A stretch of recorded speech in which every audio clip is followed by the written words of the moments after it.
All right, we are live with Alexander Mercouris in London, and joining us on the Duran, the one and only, the great Mr. Robert Barnes.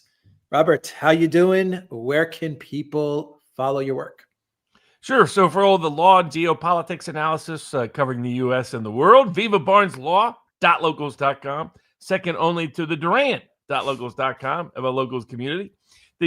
Also for election predictions and global sports predictions as well. That's at sportspicks.locals.com. The Cypriot team paid off again recently, so go Paphos. Those are the two main places to follow all the content. Fantastic. I will have those as links in the description box down below. And when the live stream is over, I will have all those links as a pinned comment. And a quick shout out to everyone that is watching us on Rockfin, Odyssey, Rumble, YouTube, and the Duran.locals.com. And a big shout out and a thank you to our moderators in the house. Zariel and Peter are with us moderating in the chat for the moment. And Robert, Alexander, let's talk about hubris. Let's talk about hubris. Alexander, Robert, the floor is yours. Well, let's indeed talk about hubris, but let's also talk about nemesis, because the one follows the other.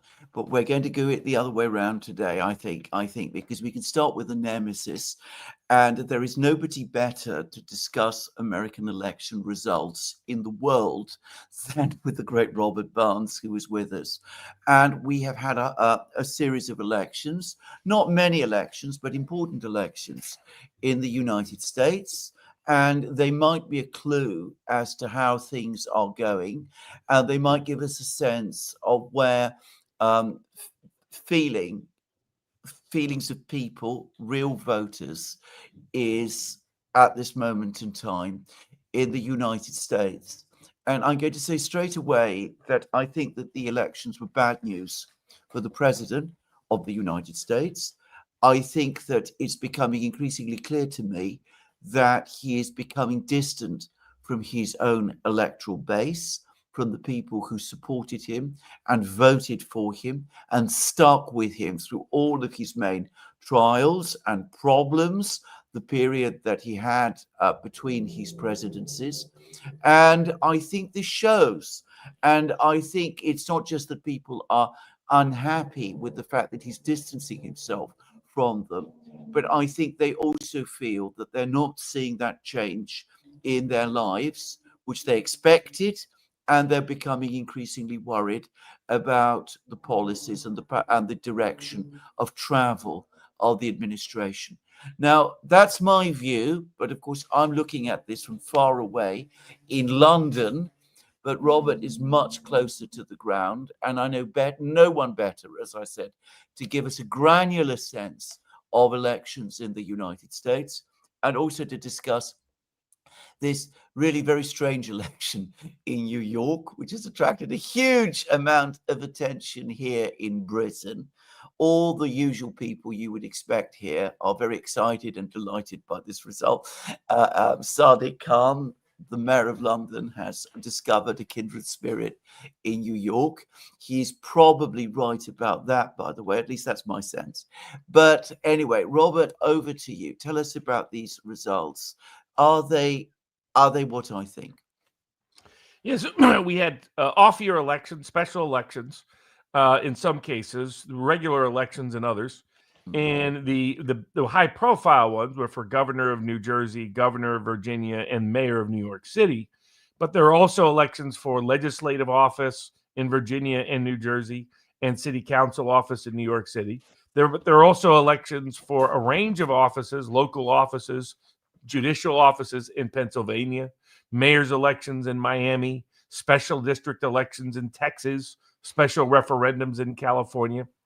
And normally, even if the party in power is unpopular, that only translates to maybe the Virginia governor's race. You rarely see what people colloquially here call a wave election, an election where anger at the incumbent party or support for the opposition party is so overwhelming that it drowns out all local issues. Famous Congressman Tip O'Neill said all politics is local. Normally, that's the case when you're talking about sheriff, when you're talking about the local prosecutor, when you're talking about town councilor, when you're talking about school board member, when you're talking about local mayor, and the like. And even state legislative districts have shown a disconnect between what's happening in their district and what's happening at, say, the statewide level. What happened last Tuesday here in the United States in 2025 has rarely ever been seen in American history. A wave election so consuming, a tsunami of anger and rage at the incumbent party, in this case, the Republican Party and the Trump presidency, that it swept out office holders who had been in power for decades, who had survived every past wave election. Not only that, you had offices flip to the Democratic Party that had been in Republican hands for over 100 years. That was the scale and scope of it. The city of Miami, which had been trending heavily Republican with its heavy Cuban population, is now on the verge of electing a Democratic mayor for the first time in more than a quarter century. In Texas, a special legislative district that is based on all of the congressional redistricting in Texas, which presumed that Trump's massive inroads with Mexican-American voters would continue as a Republican trend, completely reversed. Indeed, everywhere in the country, there was a substantial Asian population, Mexican-American population, Puerto Rican population, any African-American population, any of those groups where Trump made double-digit inroads, in some cases, 20, 30, 40-point inroads, improvement off of his 2016 and especially the Romney 2012 numbers, all reversed. Indeed, they end up being more Democratic than they were before Trump ever stepped onto the scene. It was as you went down the income scale, you went up the political revolt scale. So there were some precincts that are completely happy with Trump. The precinct where they filmed the show Sopranos, the mob, they like Trump. So the mob's happy, apparently. Some of his trade tactics, apparently they fully approve. But other super high income areas, people that make over $250,000, homes valued $4 million or higher, those kind of precincts in many places in the country actually showed improvement for Trump. Exit polls and others showed that amongst boomers, Trump is doing just fine. The problem was with literally everyone else, he was getting hammered. He lost what you could call OG MAGA, the 2016 industrial Midwestern voters who joined the first Trump coalition. But he really bled out badly amongst what I called new MAGA, people who came in 2024, who are young working class millennials and Zoomers and younger Gen Xers who have income under $100,000. If they have a college degree, it's more of a local college degree than a fancy college degree. All those people went all the way back to the Democratic side. They either stayed home and didn't vote or came out and flip sides. The reaction of the institutional Republican Party was to wave it off. Oh, it's New Jersey. Oh, it's Virginia. Just look at the top of the ticket. To give an idea how bad it was, an attorney general in Virginia whose text had leaked, the Democratic candidate, about how he wanted to murder his opponent, and he wanted to murder his opponent's children in front of their mother. And he's running for top law enforcement officer just a few months after Charlie Kirk's murder. He got elected to be the attorney general in the state of Virginia. So even incredible scandals that would normally sink anybody didn't have any meaningful consequential effect. Now, so that's what's happening. So there's clear message from the new MAGA and old MAGA that they're extremely unhappy, unhappier than they have ever been with Trump's last 6 months at the direction the White House has taken. But at the same time, within the Democratic Party, there's going to be some people who misread it because the gubernatorial candidates in New Jersey and Virginia come from this new national security spookish candidates, people that work for the CIA, people who work for the Defense Department, national security candidates, as they call them, like Senator Slutkin in Michigan, etc. Both of the governors in New Jersey and Virginia, Spanberger and Sherrill, are already preparing their presidential campaigns as we speak. And if people want a model for who these people are, they look indistinguishable from Vander Crazy, indistinguishable from Callus. So indistinguishable from all of those lunatics. They're the same mindset, same mentality, same approach. And this sudden huge win is going to infuse them with hubris. If you want to know where the Democratic Party base is at, the only real election that gave an indication as to that was the New York City mayor's race. Yeah. And while Mamdani, so it was Mamdani against Cuomo, the institutional old name liberal. People forget when his dad ran in New York City against Ed Koch, he ran on vote for Cuomo, not the homo, but they've been putting that in the closet there, the Cuomo political family. And then the other one was a longtime guardian angel, Sliwa, which a lot of people were confused by his beret and what have you. It was an old guardian angel symbol from the 70s and 80s when they defended the subways and crime from crime and what have you. Kind of inspired Escape from New York as a kind of a film. Running against Mamdani, who grew up and was born in Uganda, was part of sort of the Indian migration after the leader there that was brilliantly played by Forrest Whitaker in her film some years ago. Idi Amin. Idi Amin. Idi Amin, sent them all packing. He sent Cash Patel packing, his family packing, sent Mamdani's family packing. His father is a brilliant historian, scholar, analyst. His mother is a well-known filmmaker. Kid's got natural political acumen and skill, whatever you think of as ideology. He's a member of the Democratic Socialist of America. He was accused of saying that he had said globalize the Intifada. What he ran on really was two things. One was a form of America first. It was just New York City first. So when all the candidates were running in the Democratic primary stage, they asked him, which country are you going to visit after you leave, once you become elected mayor? And they groveled so fast to the Israel first crowd. Like, I can't wait to get to Israel. They're our favorite ally. They're the greatest country, all that jazz. They turned to Mamdani and he says, I'm not going to go anywhere. I'm going to stay in New York City because my job, if I get elected, is to help New York City. And no one else could understand that in the audience and in the media. The most Jewish city in America, but surely you must placate to the Israeli idol, to the Baal golden trophy, golden statue. The second thing Mamdani did is he ran an old school left populism. So you got bureaucratic liberalism that has really taken over the institutional parties of the labor left across the Western world. And I describe that as let's tax a bunch of people, let's regulate a bunch of people to benefit a small group of favored people. We have our oppression Olympics and all that jazz. By contrast, the old populist left has been, let's tax a few people, let's regulate a few people to benefit a lot of people. Whether you're talking about Huey Long or others, if you go back a century or so, has a rich vein of political support in the United States. Mamdani didn't run on bureaucratic liberalism. He ran on left populism. He said, let's tax the super rich, the billionaires, and the big corporations, of which there are plenty in a place like New York City.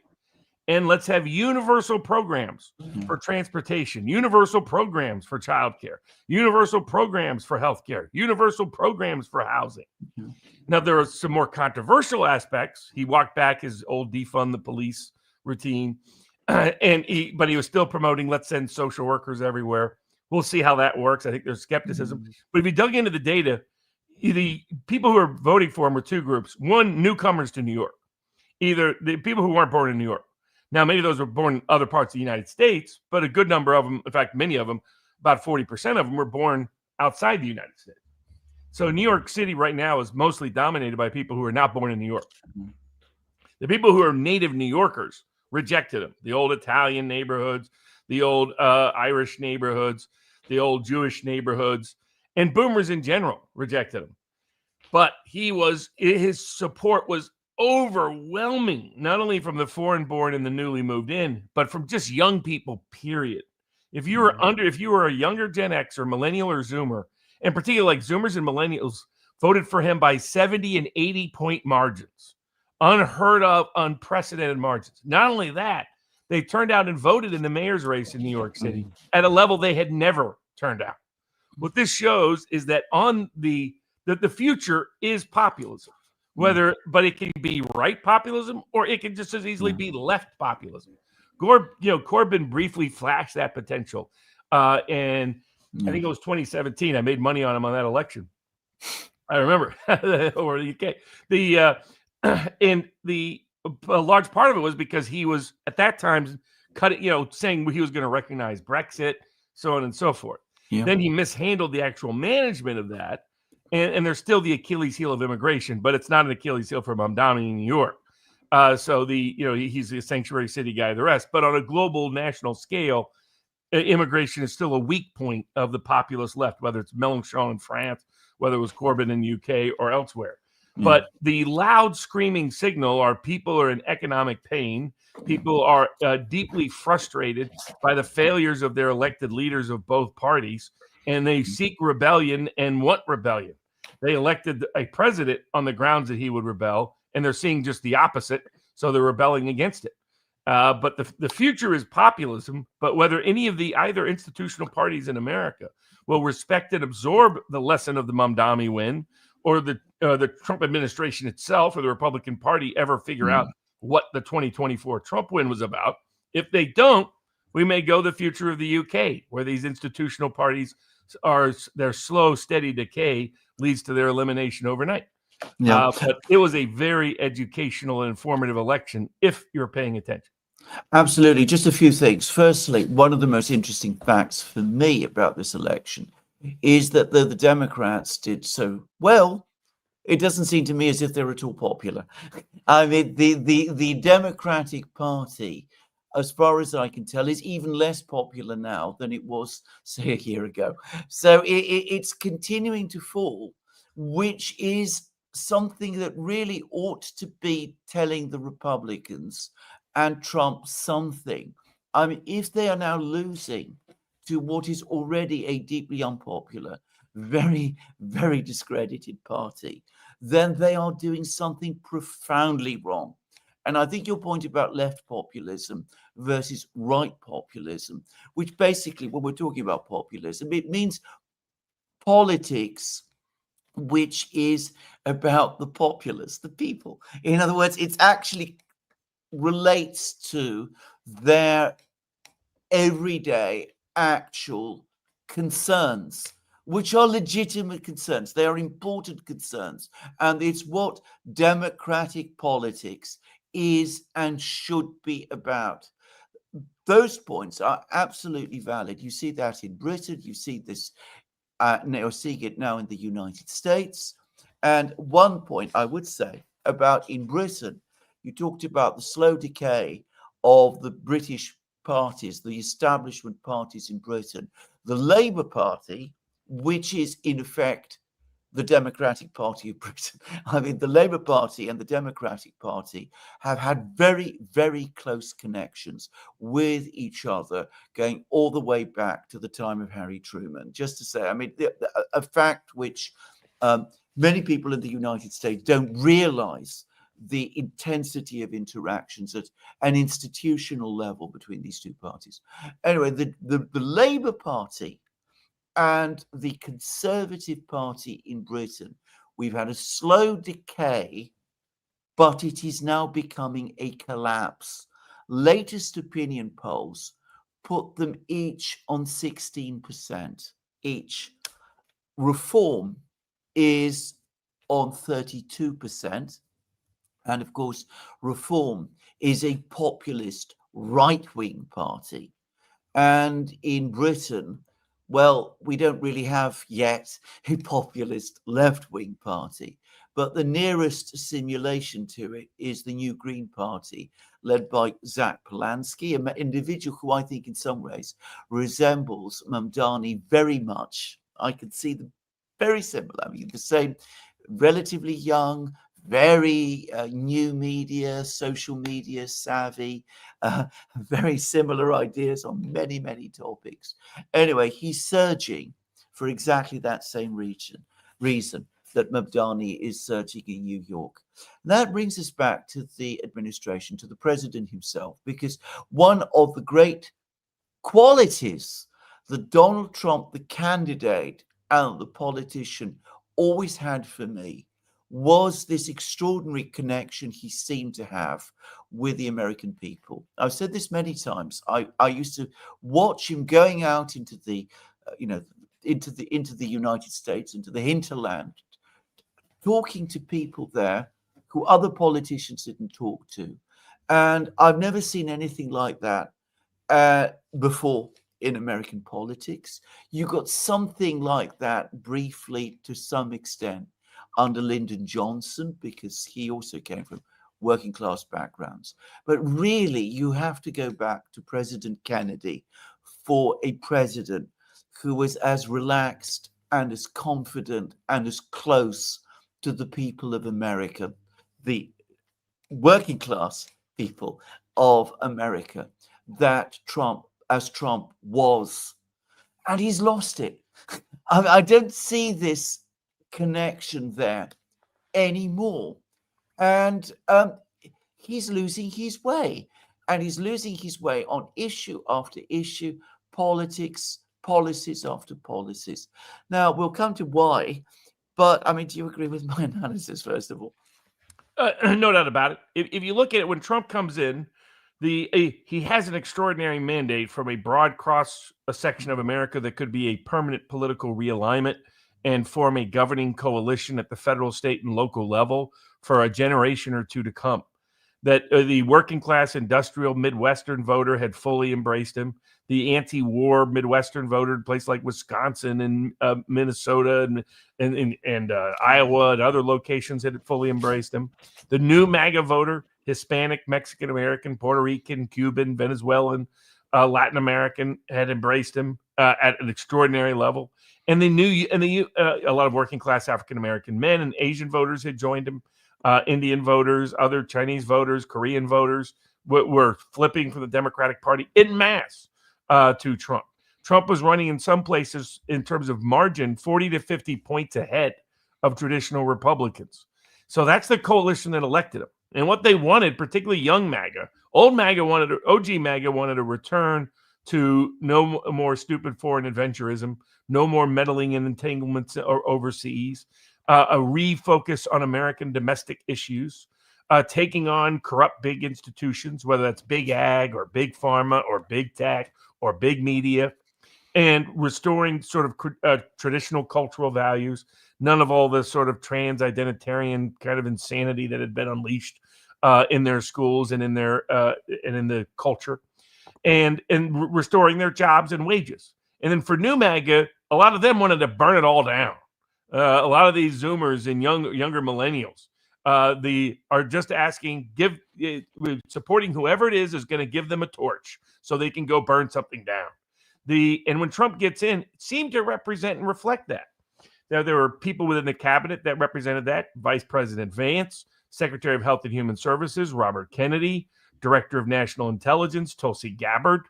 And then there were other people that were institutionally inclined or potentially aligned, such as Undersecretary of Defense Eldridge Colby, whose grandfather was the guy who outed the family jewels at the CIA and for it got permanently blacklisted. By the way, he got blacklisted. His grandfather got blacklisted by the names of Cheney, Rumsfeld, Poppy Bush. You might say the grandkid hasn't forgot. So there was all this potential of these people who were going to institutionalize these reforms and remedies, legislate these reforms and remedies, execute them. And we saw a ceasefire declared in Gaza. We saw the effort of Tulsi Gabbard, as the Director of National Intelligence, puts out a report that says the Russian military is strong, not weak, and that Ukraine basically can't win the conflict. A report that says Venezuela is not a narco trafficking hub of any significance, that says Iran is not developing nuclear weapons in any time super soon. And so, and in fact, we saw some negotiations with Venezuela to get certain people released and other things like that. We also saw the order that there be no more weapons sent to Ukraine and no long-range attacks on Ukraine. All that's in March. And in April, he announces his trade policy of trying to restore and re-onshore domestic U.S. manufacturing. The official campaign of the administration is, we don't care about Wall Street. We only care about Main Street, so the markets can do whatever they want, that we don't care. And then all of a sudden, May and early June, we get a complete reversal. And it starts with, in building up to it, there was all this promise the Epstein files are going to be disclosed. This infamous individual who's kind of a filter for whether or not America can come to terms with the corruption of its deep state, its national security apparatus. A man who was not only involved in all kinds of grotesque personal criminal behavior and abusing underage girls, but was involved and connected to high-profile Israeli public officials, connected to high-profile American deep state officials, connected to Robert Maxwell. You know, you can go back and watch our episodes here with the Duran on Epstein. But to many people, it was, if we're going to come to terms with justice, we're going to out Epstein.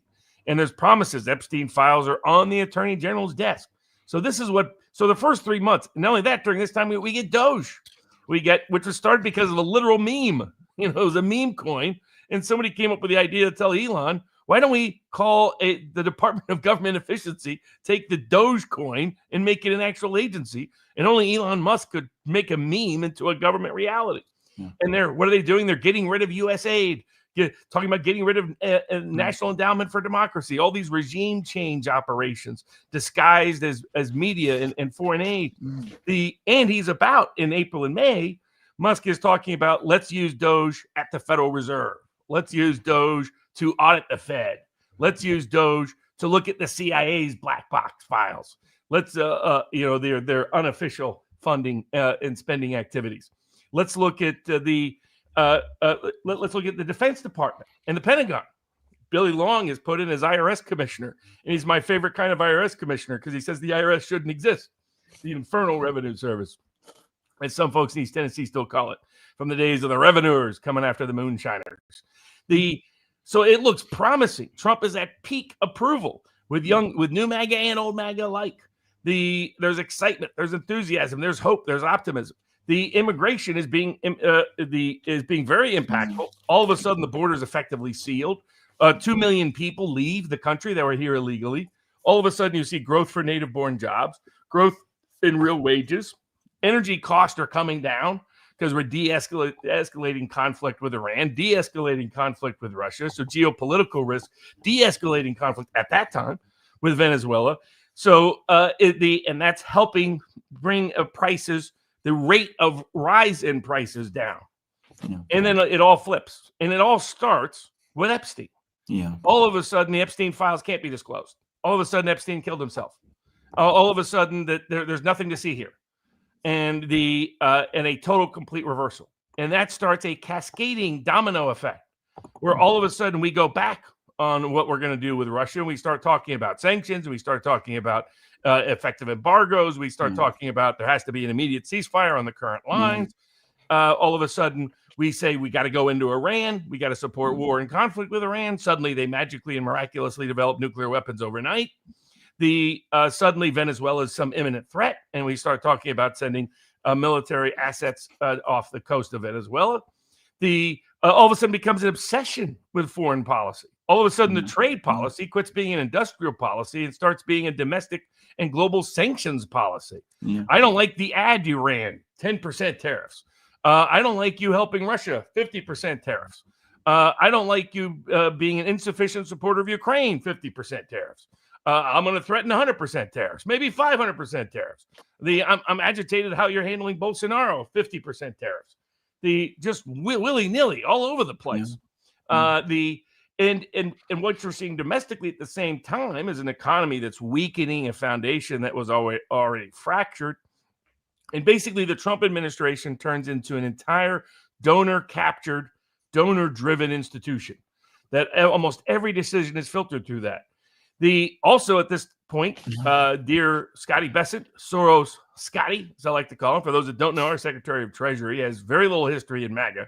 He's got a long history with George Soros. George Soros made him fantastically and fabulously rich. He starts hijacking more and more of our policy. You'll see this in various Treasury Department statements. Why is he involved in diplomacy at all? But taking snide comments at the Russian economics advisor who was here trying to help negotiate peace in the U.S. And Bessett would go on and call him nothing more than a cheap Russian propagandist. He'll attack, and he just attacks people all over the place. Attacks Chinese negotiators. Doesn't matter. You get a sense of who he is, aside from being a corrupt rogue Wall Street actor. And then the guy literally has his nose up in the air all the time. Like, you'll see photos of people, and it's like this. He's literally a snooty, fruity Wall Streeter, and in more ways than one. So he starts hijacking a lot of our domestic and foreign policy, and all of a sudden Trump, who said, "Screw Wall Street, we're here for Main Street," for the next last 2 months, all he talks about is, look at the stock market, look at Wall Street, look at stock market, look at Wall Street. So that goes off the rails. The possibility of negotiations with Russia, where Trump agrees to basically Istanbul Plus. And the first step along that way is that Ukraine withdraw from the Donbass, and then Russia will have a ceasefire on the other lines while they negotiate the full Istanbul Plus deals. Trump proposed this. Trump pitched it. Trump promised it. And then Trump is the one that walks away from it. Yeah. And rather than admit and acknowledge this, he attacks Russia and the Russians, just randomly on a random day. Got us involved in for a while, was putting no pressure on Israel to pull back in Gaza while they raze Gaza to the ground. And while they're involved in Lebanon and involved in Syria and involved in, the first Syrian president to ever visit the White House is a man who is one of the most famous ISIS terrorists in the history of the world. The man that President Trump said he was going to bomb to hell. He's now given special tours at the Oval Office. And then supposedly now we're going to go to Nigeria too while we're at it. Then all of a sudden there's talk of escalation with Venezuela, escalation with everywhere else. The escalation with Russia. Let's send in long-range missiles. Let's see what happens. Ha ha ha. That kind of inanity and insanity. Where we're going to start testing our nuclear weapons because everybody else is, even though nobody else is. This just kind of craziness. It starts with the Epstein file, complete 180 reversal. And to me, it was when I started watching it, it started like, I need a useful filter to explain Germany and France and the UK and the EU leaders and Canada and the US and Israel all combined. And I started realizing it reminded me of my mentor from Yale. So when I was at Yale, left to protest because they were trying to screw poor kids over, a man who benefited from that decision that led Yale to actually reinstate its full scholarship programs for low-income students was a young future law student from Ohio named J.D. Vance. But when I was there, Paul Kennedy was my mentor. He had just written The Rise and Fall of the Great Powers. And he talked about one of the telltale indicators of a dying empire is hubris, that the Greeks really originated and wrote about so well. This sin that seems fatal. You can just YouTube it if you want, and you find 100 different examples of people talking about how this leader, this civilization, this regime, this empire collapsed more internally from hubris. Hubris was the great sin to be wary of. And here's some of the clinical definition of it: excessive confidence, misjudged of one's own power, loss of contact with reality, contempt for others, recklessness in ignoring risks or downsides, and inability to accept advice or criticism. The signs are it's happened for at least 3 months or longer. It happens after someone has extraordinary success or comes into power, or extraordinary power. They become increasingly impulsive and dissocial from social circles they were previously part of. They show extreme grandiosity, self-centered focus, and they show increasing condescension towards critics and others. They have an inability to be rational, and you will see extreme irrationality from this behavior. Kennedy said you can see the signs of it with a dying empire: an imperial overreach, institutional corruption, rising debt, domestic conflict, and declining production of real things, real resources, real industry. He says you'll see the leaders will ignore history, embrace ideology, won't recognize limits, and will pursue foreign adventurism that is not even in their realistic geopolitical interest. Is there anything that better describes the leaders of Europe, the leaders of the United States, the leaders of Israel than hubris? Nothing at all. Can I just say, Rob, before we proceed, I've discovered two things about you over our previous programs. One is that you're related to John Quincy Adams, one of the great presidents of the United States. The other is that you were mentored by Paul Kennedy, who I consider to be, and I know many people consider to be, the greatest historian of international relations of the last 50 years. And the successor of A.J.P. Taylor, whom I also briefly knew, just to say.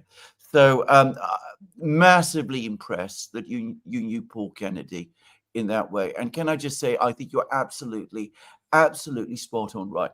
One thing I would add to this story of overreach and decline, as somebody who has worked in government, is that one of the other features of decline is incredible degrees of intrigue and bureaucratic infighting, which become ultimately more important for the political class than almost anything else. And I can't help but think that one of the reasons we've seen this extraordinary change that you've so well described in the administration is that there has been some kind of bureaucratic struggle which the wrong people have won. Now, why did they win? You've mentioned donors. Can I ask a question about one individual who constantly comes up? The Russian media talk about her all the time, and that is Susan Wiles. Can you tell us a little bit about whether she's played any role in this, and whether she's perhaps been the person who, as I know the Russians think, has tilted things in a certain direction? There's some of us warned from the get-go about the risk of the person I call Swampy Susie. Yeah. So she goes back. I mean, look at her hairdo. You think she's still in the 1950s. I mean, so this is somebody who came to political power through her husband in the 80s as part of the Reagan Revolution, but was not an ideologue of part of the Reagan Revolution, was part of the corporatist side of the Reagan Revolution that people like populist critics like Kevin Phillips called a betrayal of what he called, old school fur coat, not mink coat conservatism. So she came to power during that phrase and then stayed in it and became a career lobbyist.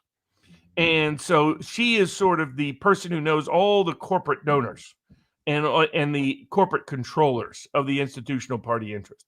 She snookered her way into the Trump administration through the Trump campaign by being a Floridian who was going to help Trump against DeSantis, his then challenger in the 2024 primaries. And she played her cards well. And the other thing she did well during that stage is she knew her great threat, someone who could be a chief of staff, who would be a populist, OG MAGA version of who would actually be voter focused and voter centric and voter driven, was Paul Dance. Paul Dance had been chief of staff, the Office of Personnel and Management. He was part of putting together Heritage's Project 2025, where his part of Project 2025 was how to dismantle the bureaucratic administrative state writ large through and that would include the deep state aspect of that in the Pentagon, in the State Department, in the procurement division of the Pentagon, especially which is the heart and center of the military industrial complex, the CIA, the NSA, the surveillance state. He was an ally of Robert Kennedy, an ally of Tulsi Gabbard, an ally of J.D. Vance, an ally of Eldridge Colby. And these were the reformers. But she went out of her way during late stage campaign to use the misrepresentations of Project 25 to blacklist Paul Dance. And she knew the moment she got him out, that meant she had solidified her own position. She bragged and leaked. You can find Politico articles from April of 2024 and other times where she says she is going to be the gatekeeper to Trump. Trump was okay to do all of this because it's become increasingly apparent that Trump thinks his mistakes of personnel in his first term were that they weren't sufficiently personally loyal to him. Not that they weren't sufficiently loyal to MAGA, but that they weren't sufficiently loyal to him. And that's why in the second go around, he's picked people he thinks are going to be personally loyal. But it's almost like, and this has been true of American presidents really for a century now at some level. You get into the White House and you think of yourself not as the president and the commander-in-chief, but as simply one person at a power table, and that you're there to represent, at least in theory, the voters, but that the Secretary of Treasury, for example, is going to be, who does Wall Street pick? It seems like our presidents don't pick the Secretary of Treasury. Wall Street picks the Secretary of Treasury. And you're like, okay, you're going to represent the Wall Street interest. And then either the State Department or Defense Department, you're going to represent the national security establishment. And then, hey, Pentagon, you're going to represent the military-industrial complex. And it's almost like they think they're negotiating with them, that they see them as equal power brokers around the table. And you can find complaints, by the way, all the way back to 1913 with who Woodrow Wilson picked for his Secretary of the Treasury. And so the days of William Jennings Bryan being Secretary of State and resigning in protest of war has ended with him. And that's clearly what Trump has done. And the core to that is Susie Wiles. She is the corporate gatekeeper. Yeah. So when Steve Bannon was there in 2017, he had this big list of promises to the voters that Trump had made. And each day was monitoring, have we done this? Have we done this? Have we done this? Swampy Susie is just the opposite. Yeah. She has a list of who the corporate donors are. Yeah. Have we delivered for this corporate contributor? Have we delivered for this corporate donor? I remember we did our economic show in the summer. I said, expect and anticipate Trump to become donor-driven for the next several months and ignore voters.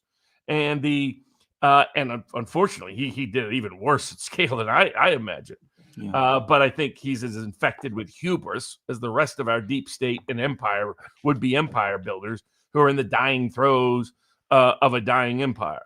But the Russians were absolutely correct that she has way too much power and influence, and that for Raheem Kassam, from the UK, covers politics in the US, he said where my MAGA policy ideas go to die is Susie Wiles. Yeah. She blocks it.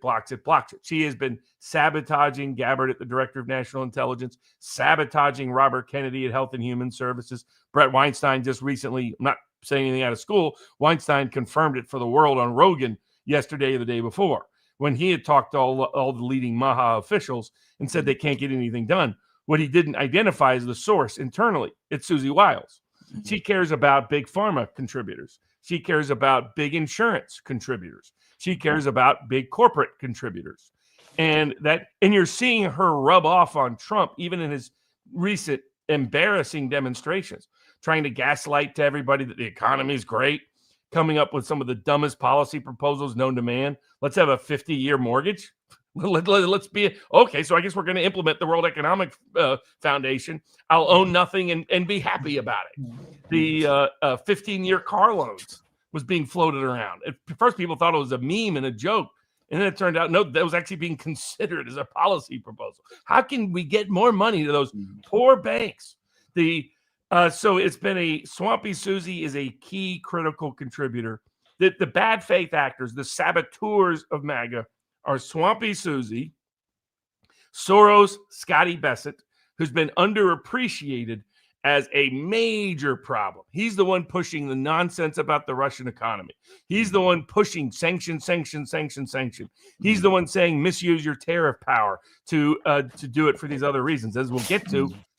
He came out after the Supreme Court argument and said Trump was going to win. This is the kind of delusional lies and gaslighting he does on a daily basis to the president. Because anybody who listened to that knows anything about law knows that the chances of Trump's tariffs getting affirmed and upheld on their prior grounds is somewhere between nil and zil. Nunca and zunca. Zero, for those that may not recognize the language. So and he's just lying about it. And then you got Narco Marco Rubio. People forget, why they called him the cocaine Marco back in the day. How does this sort of blue-collar Cuban get all of a sudden, get into law school and get all the prestige of it and get into politics and power? Where did the money come from? It's because Marco Rubio's sister married into the cocaine cowboys, the same cocaine cowboys that there's 3 documentaries on. It wasn't Venezuelans running all that cocaine through Miami Vice days of 1980s. It was Narco Marco's brother-in-law doing it. And so he has basically hijacked almost all of our foreign policy. In fact, it was only when he was removed from the negotiations that we even got any kind of ceasefire in Gaza. So yes, the Russians were right. Swampy Susie is a key source of power within the White House, and it's not a good one. Let's talk about tariffs, because this is, for me, that was the big signature economic policy of this administration. And my own view when it started was that always this was going to be a difficult legal argument. But I thought that if you had a proper economic case for tariffs, if it was presented as an economic policy, not just a tax policy, but an economic policy addressing the deficit issues, talking about the industrial situation in the United States, the overall economic situation in the United States, I think there might just have been a chance, especially with this court, that he might have won. That, it seems to me, well, I mean, I'm not an expert on the law here, but it seems to me that if there was ever that argument, it's been completely thrown to pieces, because the tariffs have been used in exactly the way that you said, as an instrument of economic coercion of countries around the world, and very little to do any longer with the underlying economic case for tariffs, which I, by the way, happen to believe is an extremely strong one for the United States.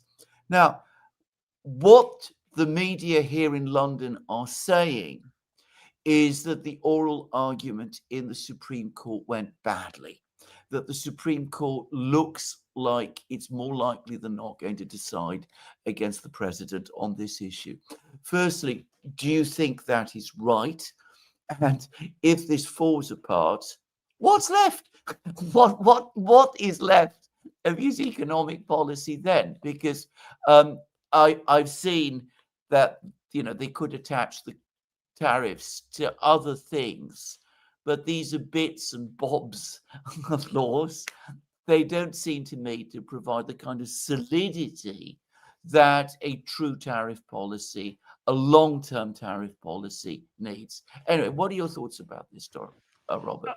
It's extraordinary, because I've been a long supporter of tariff policy, the Hamiltonian American industry development policy. Eldridge Colby, for example, strongly supports it for different reasons. His argument is that we don't have the industrial base to support a strong military presence or to win a major war. And that he goes, if you're serious about national security, you need to re-onshore domestic industry. We see that in live time as Russia can scale up very quickly and rapidly. China can scale up very quickly and very rapidly in military development. And the U.S. is still way behind. It's like, well, we'll get to those Patriots in about 7 years, that kind of thing. Now part of that's the procurement process. We should probably nationalize the military to remove the military industrial complex from ever being a threat in the future, but as was a contaminating political element. But also we see with Russia, when you connect, I agree. We did an interview with Mr. Slavik-Man. You can follow on YouTube. You guys have had him on a couple of times. Great guy, very unique personal and professional history. But he's talked about how it's when he's a big free market guy, but he goes, not in the military. You need that to be state controlled, because if it's not, it goes haywire, because he saw how bad it was when he himself was in the U.S. military in the procurement process and how it corrupts. So that, all aspects of that have been a problem. And to the question, Soros-Scotty, just follow whatever Soros's obsession is, and you can predict where Soros-Scotty is going to be, where Bessent is going to be. So the Bessent is anti-China, Bessent is anti-Russia, but Bessent completely misnegotiated that whole thing. But one of the other things he completely misdid was he gave the wrong predicate to Trump for the tariffs legally. He then incentivized Trump to follow the pattern of hubris, the Icarus path, if you will, into using it willy-nilly. Isn't this a wonderful power? I'll just tariff you, that kind of thing, for every other reason. And then third, he went back and lied to the president about the oral argument. Said, "Oh, you're going to win, Mr. President," to keep him delusional and following Soros-Scotty down that primrose path to peril. The the legal basis that Trump used. So in the U.S., tariffs are considered duties or impost. Duties and impost are assigned Article 1 power given exclusively to the legislative branch. The Supreme Court has previously stated that Congress can delegate to some degree that Article 1 power to the president when it impacts issues of foreign policy in his role as commander-in-chief. And so that's where they afforded some degree of leeway. How much leeway was never fully clear. And Trump was testing the limits of it already in the policy he did. But Bessent pushed it even further by saying, let's use not the 4 different specific laws that provide for very specific kinds of tariffs, that you have to do a certain investigation, make a certain factual finding, then issue the tariff. They cap the rate of that tariff. They cap the duration of that tariff. And it can't be used just solely for revenue gathering purposes. Instead, he used just the broad international emergency law, which doesn't have the word duties or impost or tariffs anywhere in there. Mm-hmm. It talks about the ability to shut down trade, the ability to embargo trade, the ability to license trade. And so Trump's administration's legal position was, well, if we could ban all trade, why can't we tariff it? If we can license all trade, why can't we tariff it? That might have had a plausible argument, despite the fact that some conservative jurists were going to have a problem, like Gorsuch despises the abuse of emergency power during COVID. So when he sees presidents say, I have a new emergency power, he immediately grows skeptical. So you put in the 3 liberals who just hate Trump, and they will rule against him no matter what the issue is for the most part. With Gorsuch, that meant he had to keep everybody else on board. Had to keep Alito, Thomas, the 2 other constitutional conservatives, as I call them, and then the institutionalists, the corporatists, which are Roberts, Barrett, and Kavanaugh. What's fascinating is it turns out he could have got Barrett, Roberts, and Kavanaugh on side by the nature of their questions.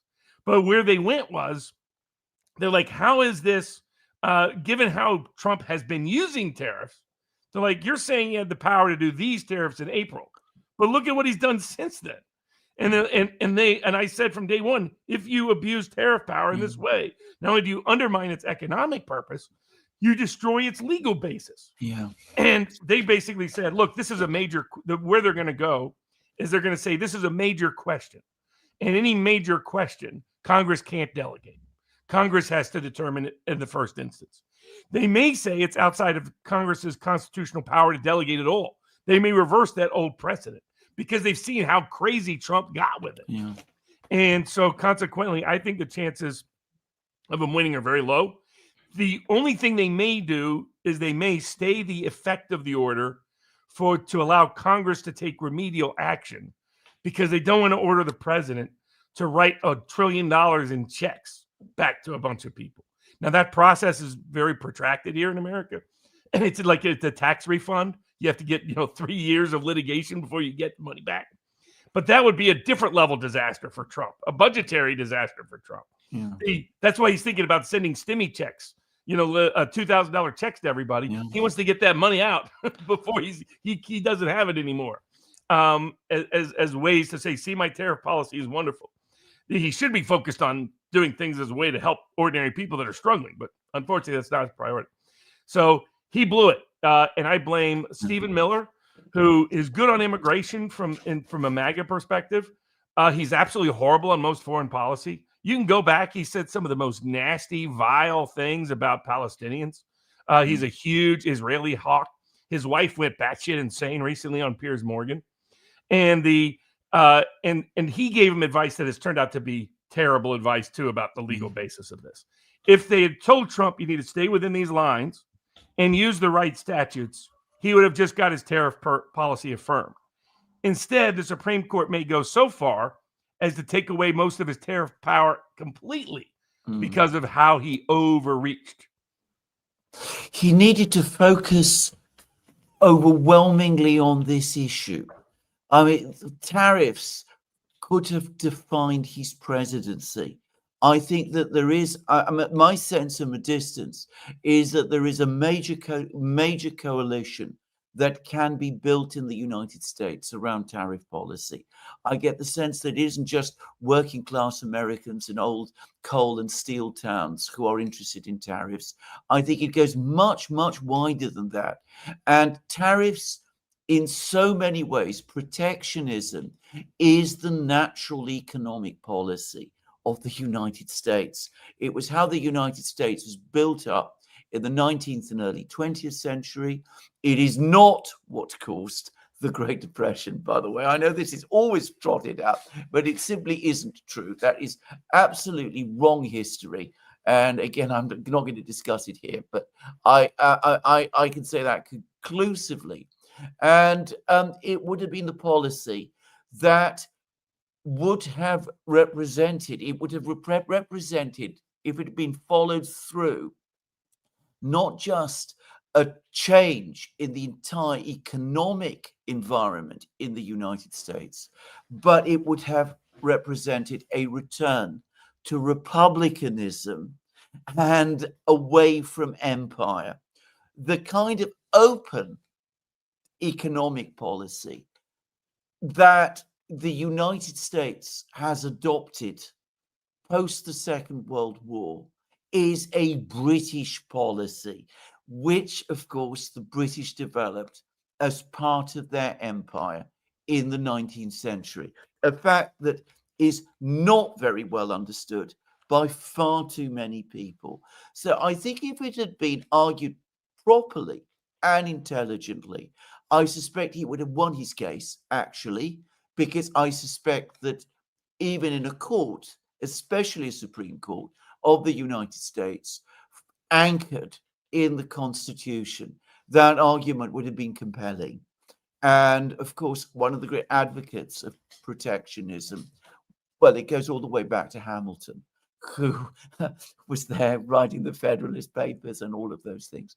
So it would have probably won in the Supreme Court. And you could have also built a big electoral constituency around it.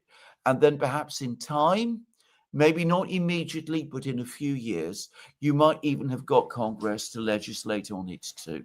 So I think this has been a catastrophic missed opportunity. It was completely mishandled, almost from the beginning, casually, recklessly. It wasn't something that the president himself really seemed to understand his own policy terribly well. And I mean, he was talking all the time about, was it McKinley back in the late 19th century? McKinley, who was, by the way, an extremely capable president, would have been horrified by the way it was all done.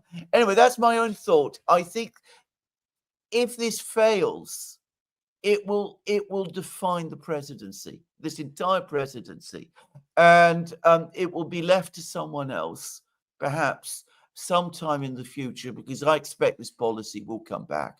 It'll be left to somebody else to pick up the challenge, but over the next 3 years, that opportunity will be lost. That's my own thought, and I think that if it happens, it's going to hugely erode away the further support there is in the country as well. Just quickly, very quickly, tariff policy, economic policy, foreign policy, deeply interconnected with each other. If you're spending all your time thinking about foreign policy, you're not going to find any time for tariffs. So let's look at that. Why is he spending so much time on foreign policy? I mean, surely that is not what he was elected to do. He was elected to do the reverse. All the time now, he's talking about foreign policy.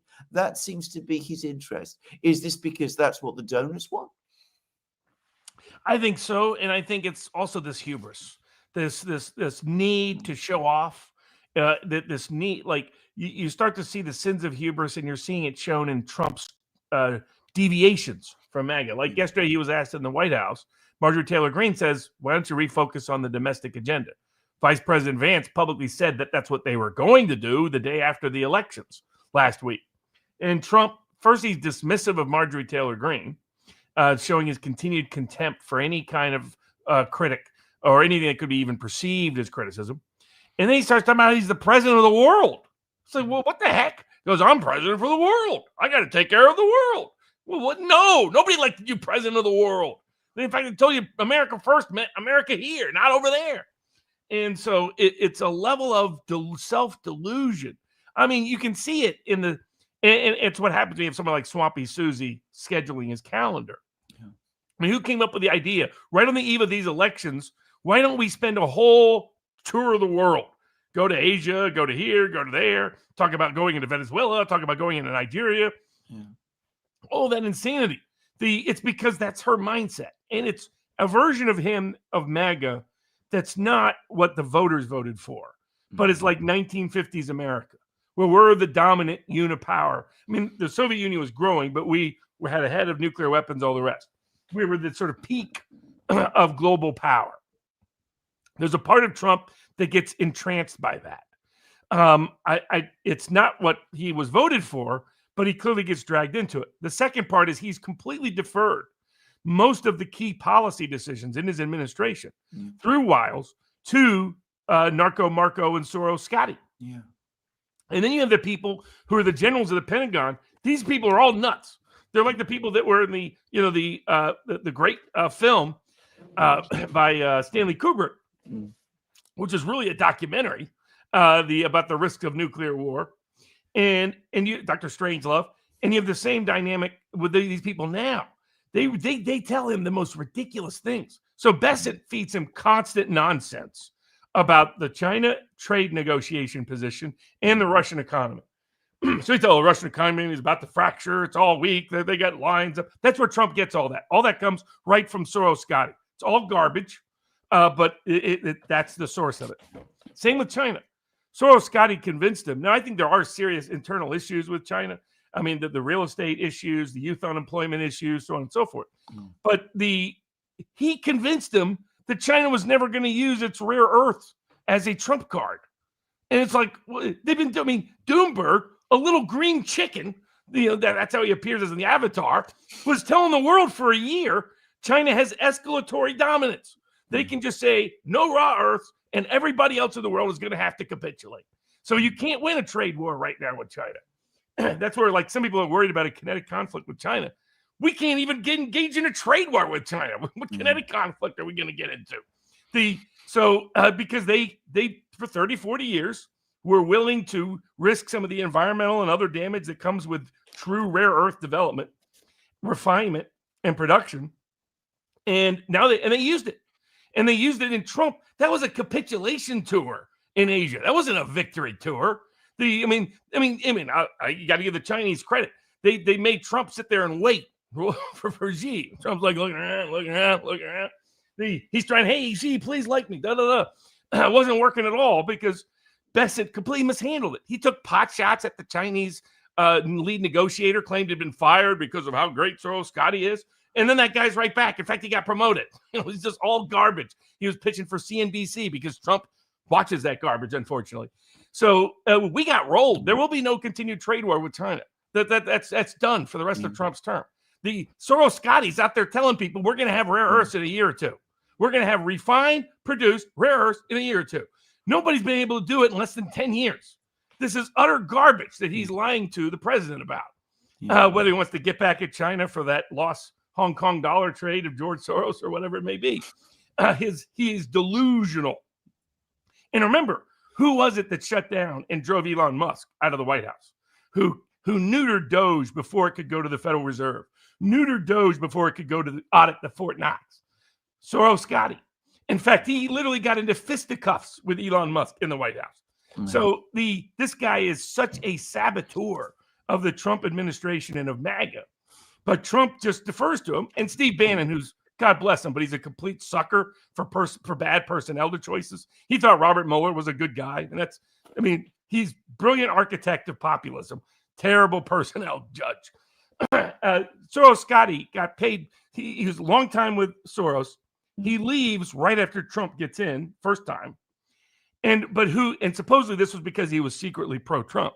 Why was his the principal financier and backer of Soros Scotty's hedge fund was George Soros. Was George Soros giving billions of dollars to Scotty Bessett because he thought he was going to be anti-Trump or pro-Trump because he thought he was pro-MAGA? Don't think so. No. So not only that, IRS reforms, dead. Why? Billy Long gets removed. Who removes him? Soros Scotty. So that's a key part, is that Trump is given bad intel and bad information. Yeah.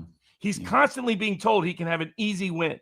Hey, Russia's about to... I mean, I had this debate with high-ranking members of the administration who were trying to convince me that Russia was in a stalemate and couldn't move forward on the front lines in Ukraine.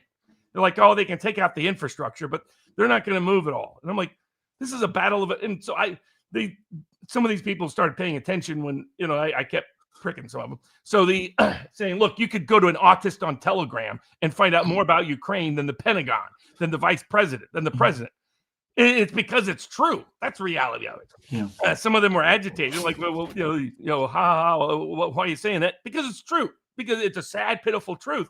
But they actually believe this nonsense. Yeah. Some people have been wondering, do they really believe it? Lieutenant Colonel Davis has had a similar confirmation from his own source. Yes, they do. They were convinced at various junctures that Russia couldn't win, that Russia's economy was bleeding out, that China was weak and would have to fold and capitulate on the trade war and would never use rare earths as a true trump card, that Iran would fold and capitulate if we just bombed them once or twice, and that regime change would be easy. These same people have been telling him regime change in Venezuela will be easy. Hey, just threaten him and he'll probably run away. And if he doesn't run away, we can just take a decapitation strike. And the Venezuelan people can't wait for the Machado, Nobel Peace Prize winner. A little cue for future betting on Nobel Peace Prize. Pick the regime change candidate. That's who they'll give the Peace Prize to. We're the Belarusian leader and all this. I mean, this is one joke after another. I mean, the Nobel Prize was always a joke, but it's even a bigger joke these days. And that she'll come in and the Venezuelan people will build golden statues to Trump and we'll get access to all their rare earths and all the oil and all the gas and it'll all be wonderful. And there won't be, instead we have the Colombian president saying, why don't we create a Grand Colombia? Why don't we create a mini BRICS in Latin America? Why don't we unite Colombia, Brazil, and Venezuela with Ecuador and create a powerful geopolitical alliance that can push back on the imperial Yankee that Trump is trying to create? Give Tulsi Gabbard credit. She's out there saying, we don't do regime change. We don't do regime change. Yeah. It hit, Mr. President. Don't do regime change. Yeah. And she's staking her personal credibility on that. But it's because, why the foreign focus? Because they're telling him he's going to be a big winner. He's going to be the ultimate it's the sign of ultimate hubris, that the lack of recognition of the limits of one's own power. Like, he constantly misjudges his own leverage. Thinks he has leverage against Russia when he doesn't. Thinks he has leverage against Iran when he doesn't. Thinks he has leverage against China when he doesn't. Instead, he does have leverage over Israel, but only sporadically, erratically uses it. He does have leverage over Ukraine, but he let Zelensky of all people, dog walk him. That meeting was supposed to, the second one was supposed to happen in August, but in October, he was there and told people he was going to get Zelensky to sign on to Istanbul Plus. And at a minimum, the ceasefire deal, removal, Ukraine withdraws from the Donbass, frees the conflict elsewhere. And Zelensky just said no. And Trump did nothing about it. Yeah. Instead, he walks it back and takes Zelensky's position.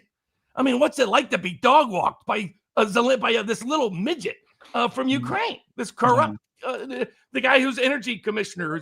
I'll give him credit. I always say never in writing, always in cash. But I guess the Ukrainians take that seriously. They got these huge stockpiles of money sent from the Federal Reserve. It never even goes to the bank. They just stockpile it in their little cabinets and closets and the rest. And he's the energy guy, got disclosed with that. How embarrassing. This guy is harassing Christians on a regular basis, locking up priests. Old priests are being locked up in Ukraine by this tin cup dictator. And that's who we're willing to jack up U.S. energy prices by sanctioning Russia for? That's who we're willing to risk nuclear conflict for?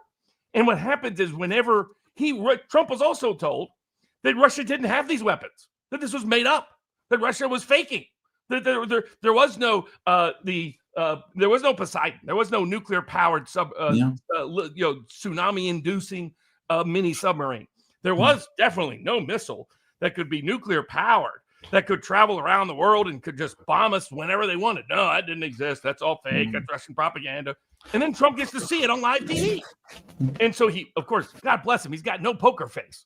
I mean, he just goes to the truth and starts, blah, blah, blah, blah, blah, blah. You know, it's like when the Iran war was going sideways.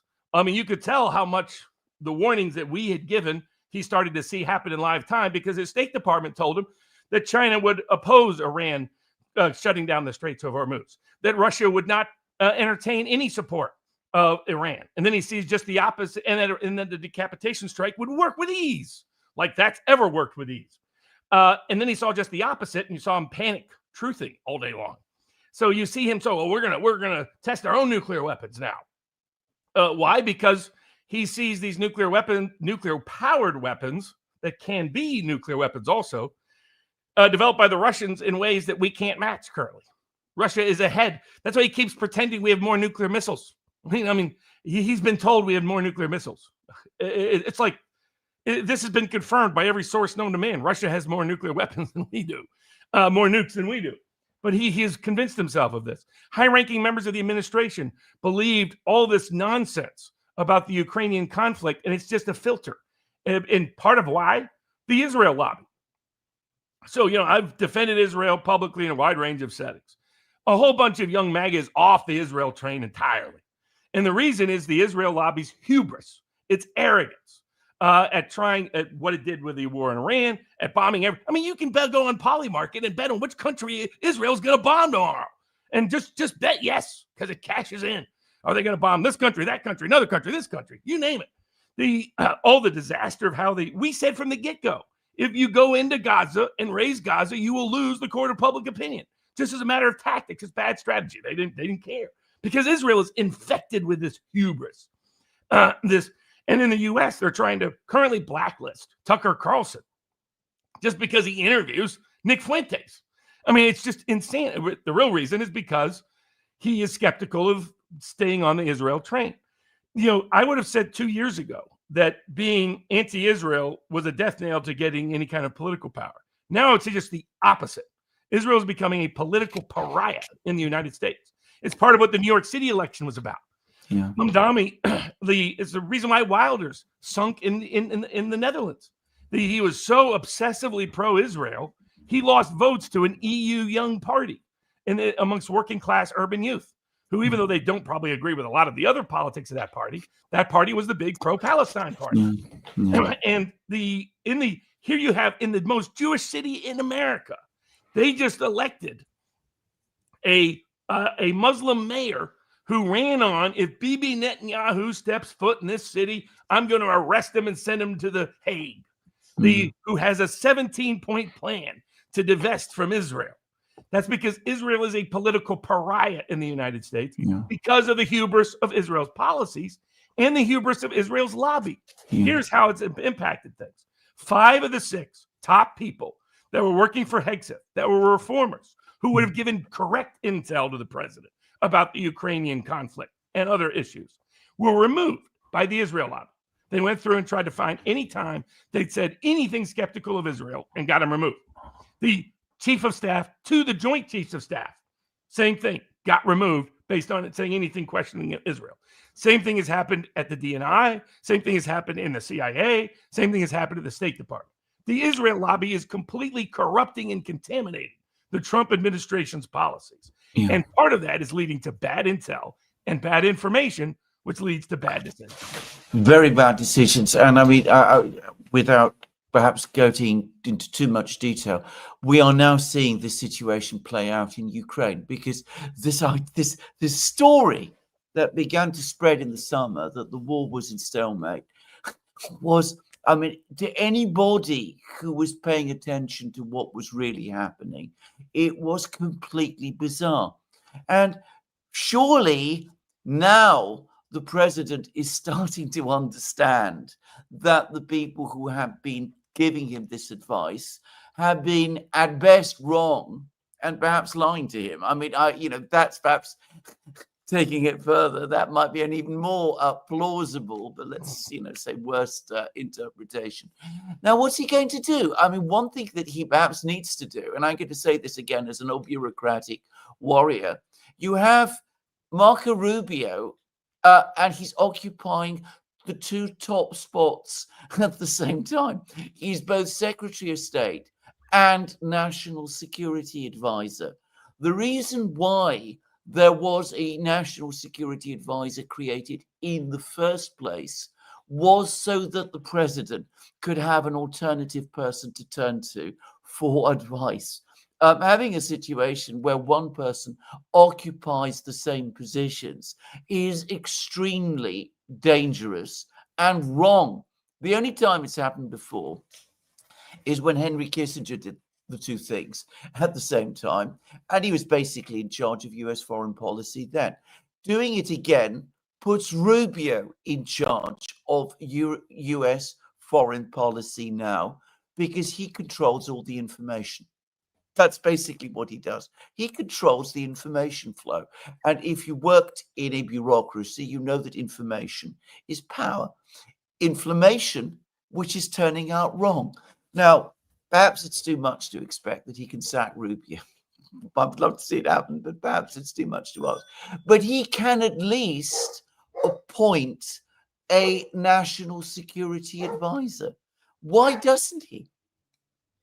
Precisely. And it's because the same reason Billy Long got removed from the IRS, same reason Elon Musk got ran out of the White House, is that Narco Marco and Soros Scotty go to great lengths to cut off independent information.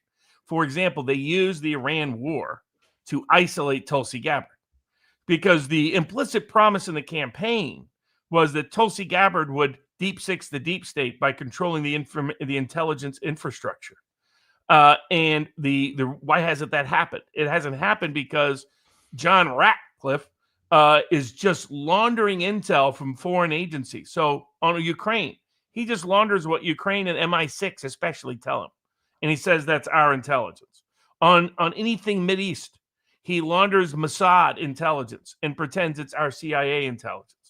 And so if Gabbard ever pushes back, like she did on Iran, for example, she gets isolated and marginalized and blacklisted. And instead, Trump worries about what, as he himself publicly talked about when he went to Israel, whatever Miriam Adelson, someone born in Israel, not a native-born American at all, what she thinks. And in exchange, he's going to spend $20 million to try to take out libertarian populist Thomas Massie from the House, while Trump is currently raising money for one candidate above all, and that's Lady Lindsey Graham, that he's going to do in Mar-a-Lago.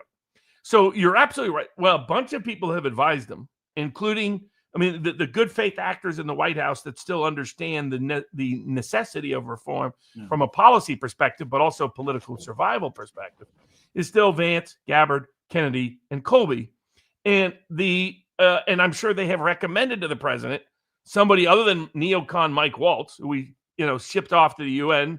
Was supposed to keep him out of stuff. He's dragged his way back in because Rubio is one of his protectors. Rubio is one of his guys. Rubio is a sneaky little guy. He and Besson are both that way.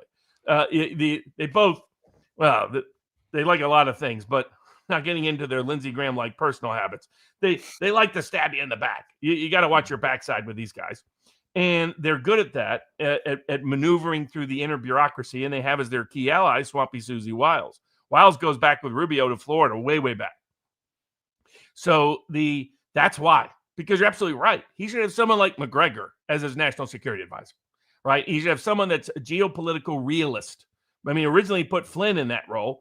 That's why they ran off Flynn, was they wanted to make sure he never got accurate intel, because for all of Trump's flaws and hubris, he doesn't actually want to make decisions against good intelligence.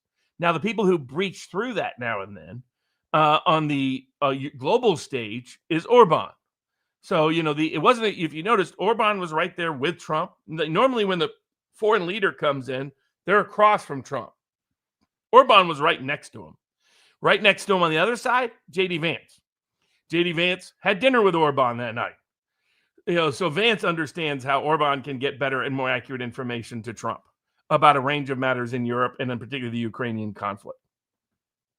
And you see there's an instinct in Trump to not be affiliated with or aligned with Zelensky. There's an instinct in Trump, as Mearsheimer has detailed, to get us out of the entrapment of Europe. And there's been some good moves there. Like There's been some de-escalation, according to a range of reports, in the Balkans, where things that were marching in one direction, and Trump has pulled back on some of that. There's been talk of the U.S. troops withdrawing from Romania, withdrawing from other Eastern European countries. That would be great. So there's little good signs, but on the big policy of Russia, he's completely screwed it up. And I don't even think they understand. In fact, I can say I know they don't understand. I don't think there's anybody in the administration who understands Russia. There's just nobody. But what's even worse is they misread them. So, like, there is a wing of the Pentagon that really thinks Putin has no red lines. You know, as Mr. Slavik put it, or as Otto von Bismarck put it. You know, the Russians are slow to get up on that horse, but once they do, it rides fast. And all we do is, you know, he describes it as pushing down on a spring. And at some point, that spring goes bam, all the way back up. And that's what's going to happen if we keep pushing Russia. But Trump is being convinced we can escalate without consequence. We can escalate without, he's always pitched something that makes everybody happy. So, hey, with this policy, it'll actually be good for Russia because their economy is struggling and they can't win on the conflict. And you're really going to help bail out Putin of his own disastrous mistake. So Russia will really actually be satisfied with this ceasefire deal and all this other garbage. Not only that, the deep state will be satisfied, the intelligence apparatus, the national security industry, the Wall Street will be satisfied, and your voters will be satisfied. It'll be win, win, win. Nobody can sell himself an ad like a great salesman, and Trump is a sucker for that. So that's often how they package it. They package it as win, win, win, no losses. It's like hey, let's do something on housing affordability. Okay, how about a 50-year mortgage? Banks will be happy, voters will be happy, people, everything will be more affordable. It's like, no, these are often binary choices. It's either Israel or the Palestinians in certain cases. It's either Russia or Europe or Ukraine in certain circumstances. It's either Wall Street or Main Street. It's either bankers or debtors. It's not both. And he wants to hear both. Tell me how I can get both. Tell me how I can get no opposition to this from any institutional areas of influence. And give me some fake intel. Give me some false information. I can believe and regurgitate with confidence. And that's what we're seeing on a regular basis. Just an interview yesterday where people are like, he's talking about, I can't wait to bring 600,000 Chinese students on visas to America's universities. And Americans are like, what?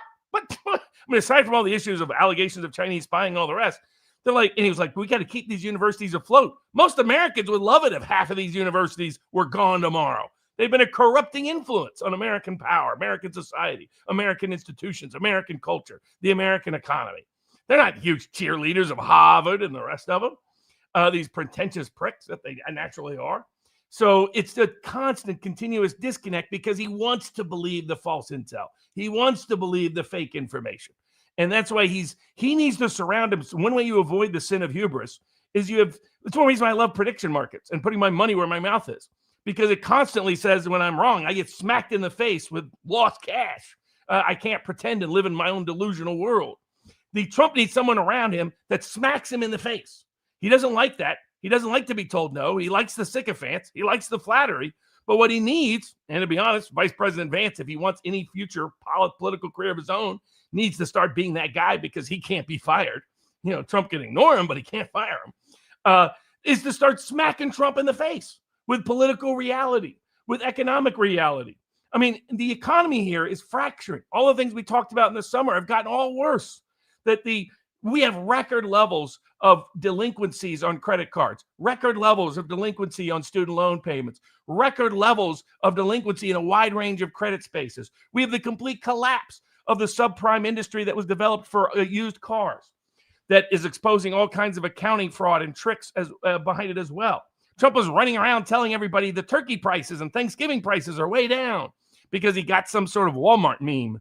In fact, according to his own U.S. Department of Agriculture, turkey prices are up 25%. A wide range of food costs. He stopped the radical inflation rise under the early years of Biden, but it's still inflating. It's still going up. The housing is totally unaffordable. But here's a place where he doesn't want to trade off. All the boomers have all their capital in real estate more than anything else. So they love those high housing prices that they're sitting on, even if they're ephemeral, even if they're more phantom than real. So, but there you have to make a choice. Either you drastically reduce the prices of housing, which is going to screw over the boomers, in order to help literally everybody else afford a house, or you screw all the people who can't afford a house for these boomers. He doesn't want to make a trade-off. So he comes up with 50-year mortgages. Hey, permanent life in debt, everybody. Woohoo! I mean, this is the degree of delusional nonsense. And why? Nobody's sitting next to him and smacking him in the face. A good national security advisor, a good national economic advisor. Somebody saying, no, Mr. President, working class people are suffering. Young working class people are really suffering. Real wage growth stopped. Right now, we have the highest expectations of job losses, according to the Consumer Sentiment Survey by the University of Michigan. In history, it's even worse than the peak of the global financial crisis. And historically, it has always signaled that we're probably already in a recession. When they came up with the ingenious idea to cut off people off SNAP and EBT benefits right on the eve of an election, and that they could have funded it with contingency funds. And so people get to see while they're going to the voter polls, a bunch of old folks, women and children lined up at the local food bank. He's busy. Look at this new gold I've designed inside the White House. That's real gold, everybody. That's not that Home Depot gold. That's real gold. And he's doing Mar-a-Lago parties at the Great Gatsby. Great Gatsby. I mean, who can you couldn't write this. I mean, it's like let them eat cake and twice and 3 times and 4 times. And it's the degree of disconnect is partially driven by his advisors, but it's mostly driven by his choice not to have advisors around him that will smack him in the face when he goes AWOL. I completely agree. I think he needs to do a number of things. I'm not sure he can, by the way, but if he was listening to my advice, he needs to do a number of things. He should travel less abroad and meet fewer foreign leaders, spend more time traveling around the United States, doing what he used to do, meeting people there, talking to them, listening to what they're telling him. When they tell him about prices of turkeys and things of that kind, then he can listen to them and he can hear them, because they're always, in the end, in the final analysis, the place where you will get the most reliable information. That's the first thing. The second thing is he can meet anybody he wants as president of the United States. A lot of people in power don't understand that, by the way, but it's true. And the president of the United States, if he wants to talk to anybody at all, he can. There's lots of people in the United States who can give him advice about all sorts of things. He needs to show some curiosity, intellectual curiosity about things and about what is going on. If you look at the presidents who succeeded, people like Lincoln and Washington, by the way, and Roosevelt and Kennedy, they were people who went out and they sought advice and they listened to advice, and some of it they didn't like and some of it made them very unhappy, but they understood fully that it was part of their job.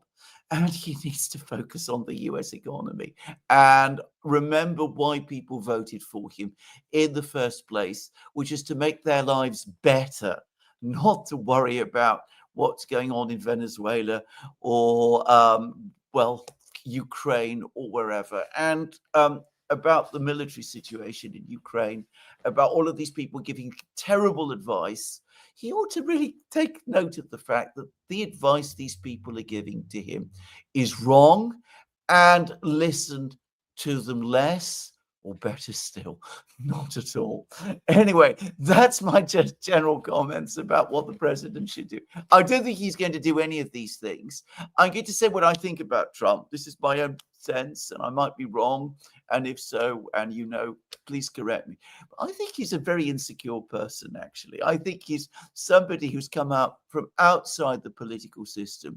And I think he's very, very nervous of doing exactly what you said, actually making a decision. To govern is to choose. And that is what the president is for. He must choose. He must make decisions. He must go out and argue them. And if the American people sense that he's on their side, they will be on his. So that's my last comment here. Robert, I don't know where you want to add anything. Please do. There's plenty of things he can do to reverse course, and even though he's on a tight time frame and he's got a obstructive legislative branch, he can use the executive branch and even certain contests with the legislative branch to restore it. The great vice and great virtue of Trump is he can turn on a dime. So now sometimes it feels like a reality TV show he's scripting, and it's like, tune in next Wednesday to see whether we go to nuclear war. That part of Trump I could use a little less of, but at least he can't. But it's an asset at times. He's not ideologically tied to pretty much anything. He's the ultimate pragmatist in that respect. So his great utility, his great potentiality is that, as you mentioned, Alexander, his ability to get out of trouble when he looks completely doomed has been extraordinary. And it's because he can turn on a dime. And if he turns on a dime, what he can do is he can unleash the antitrust division under Gail Slater at the Justice Department. She is OG MAGA and antitrust. And he could bring cases against Big Ag. He recently said he's going to. These are the big cartels here that have basically monopolized the food supply in the United States to the detriment of the quality of that food, to the detriment of small farmers, and to the detriment of consumers, both in terms of price and quality. He could unleash them on big tech. There's a big remedy case coming up in Eastern District of Virginia on whether to break up Google, make Google sell off YouTube, make it be independent, break the censorship machine that some people in the State Department are recreating. People like Russians with Attitude had their account canceled on YouTube. Why? Because they're using the Treasury Department and the State Department's sanctions policy on either Russia or on Palestinian-related issues to suppress anything that second guesses Israel. It's bad enough you've got little Oracle man, Larry Ellison's son. I lived down the street from that guy. He was always a freak. That's a whole other story. When I lived in Malibu, he's buying up TikTok, buying up CBS, buying up Paramount. Barry Weiss is going around purging some woke lunatics, but also purging anybody that second guesses Israel, and creating a new Israel lobby propaganda machine here in the United States. That's the counterproductive path. Instead, let antitrust break up big tech once and for all to diversify the media space, diversify the agricultural space, diversify the medical insurance space, which is an ongoing scandal here in the United States. The cost and lower quality of healthcare that we've been suffering from for decades that Obamacare made worse rather than improve upon. That's why Obamacare, the insurance company stocks went through the roof. Anti-insurance company, what a crock. But there's a big antitrust case pending against Multiplan and United Insurance connected to that let her loose, unleash her. Same with Harmony Dillon, unleash her on the Civil Rights Division, on all the lawfare, unleash her on deep state corruption and Ed Martin, unleash her. Let's see indictments of John Brennan. Let's see real indictments of James Comey, not rushed ones in Virginia. Let's see real indictments of all these rogue CIA deep state actors that tried to sabotage and basically conduct a coup over the first two Trump presidencies. You can go further. Unleash Robert Kennedy. Rather than constantly sabotage him, constantly try to stage coups inside his own administration of the Health and Human Services, unleash him. Join the Brooke Jackson case in Texas so that Pfizer is finally held accountable where they promised a safe, effective vaccine for the prevention of COVID-19. What they delivered was dangerous, ineffective, not a vaccine, didn't prevent COVID-19. They lied and people died. And for it, this big criminal drug dealer, worried about drug dealers? No, Maduro shouldn't be top of that list. Pfizer should be top of that list.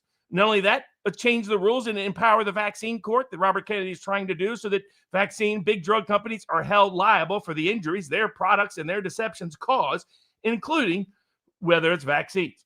Food freedom, you can further embrace it by allowing people to buy food directly from the farmer, restore the Amos Miller case, help the Amish, something that they still haven't done. Amish, I helped get out a record level of Amish voters. Independent publications reported that by itself guaranteed Trump's presidency. So far, he's done nothing for them, listening to big ag and corporate ag instead. Allow people to buy food directly from the farmer like they used to and like we always did in America up until 1967, and the bureaucracy hijacked it. Look at how do you get real capital in the hands of ordinary people? Adrian Kosminski's Fix the System. How do you get capital in ordinary people so that they can develop business and enterprise? Don't worry about the big banks. Don't worry about Wall Street. Worry about getting money in the hands of ordinary people. There's a bunch of people who stood by Trump when he was impeached twice, stood by Trump when he was indicted 4 times, stood by Trump when they tried to bankrupt him 3 times, stood by Trump when they tried to murder him twice. They were his ultimate defense. It is time Donald J. Trump stand by them. They have stood by him. It's time he stand by them. And if he does, America will be in a much better place. We don't need to be an empire. Let the empire die. Restore the constitutional republic it was rooted in. I see this complete misapplication and misappropriation of the Monroe Doctrine. The Monroe Doctrine was not a regime change doctrine. It was opposed to regime change. How do I know? My cousin John Quincy Adams wrote the Monroe Doctrine. And that Monroe Doctrine was, no, hey, look, in fact, it starts off with, every time you try to do regime change in Central and Latin America, it goes bad. That's why it's a bad idea, aside from foreign intervention being a bad idea. So restore America to its roots. Keep your promises. America will be better off. Trump will be better off. The only question is, does he have the chutzpah, the guts, the courage to do it? Robert Barnes, I think that's absolutely brilliant. I agree with you're absolutely right about the well, I say he was your cousin, but I again, I know the history of that very, very well. Thank you. That was fantastic. Alex, I don't know whether you've got anything to add there, but you've probably got nothing to add. Fantastic, but we do have some questions. So, Robert, you got about 15 minutes? Yeah, no problem. Cool. Let's start with Sparky, who says, hasn't Mamdani been captured by the globalists via Alex Soros and Huma Abedin? Isn't he Obama 2.0? Aside from the signal to President Trump in Israel, won't Mamdani be business as usual for New York City? Yeah, I'm a deep skeptic of Mamdani. Now, I'll say he's a smooth politician. But when he was in the state legislature, he did mostly nothing. So he is very close with Alex Soros, the son of George Soros, now married to Huma Abedin, who was the longtime Hillary Clinton aide. And so, and it's also New York City. Navigating the politics of New York City is going to be interesting. Navigating his relationship with the police department is going to be interesting. So how much will he actually get done? I think is a very much an open question. But it wouldn't surprise me if you see some of his reforms get into practice and work better than people expect. But I don't expect any revolutionary change in New York City, because Mamdani at heart is not an ideologue. He's not a Marxist, not an ideological fanatic Muslim and other things that he's accused of on the right, nor is he a true, sincere democratic socialist on the left. Everything about the guy screams he's a politician. And as you noted, Alexander, in London, that mayor was similar, going to change everything. Didn't really change much at all at the end of the day. From Klaus, the good thing about young voters is that they vote less ideologically, more realistically. What can politicians do for ordinary people? And that's their focal point. That's why this baffles some people on the right. There is a legitimate Trump Mamdani crossover voter, working class, minority, millennial, Zoomers, because they just want to burn down the machine. Half of them, what they loved about Doge was just destroying stuff. They're like my 2-year-old grandson who sits there and can't. You give him a gift or something you can knock down. He just knocks it down, laughs. You put it back together just so you can knock it down again. They want to knock some stuff down. And the politicians that promise to knock some stuff down and deliver are going to be the most popular with these new young voters. Elza says, Mr. Barnes, would you bet on Republicans or Democrats in 2028? Could Trump lose his support? Well, Trump. Rush Limbaugh famously said the only person who can cost Trump his support is Trump.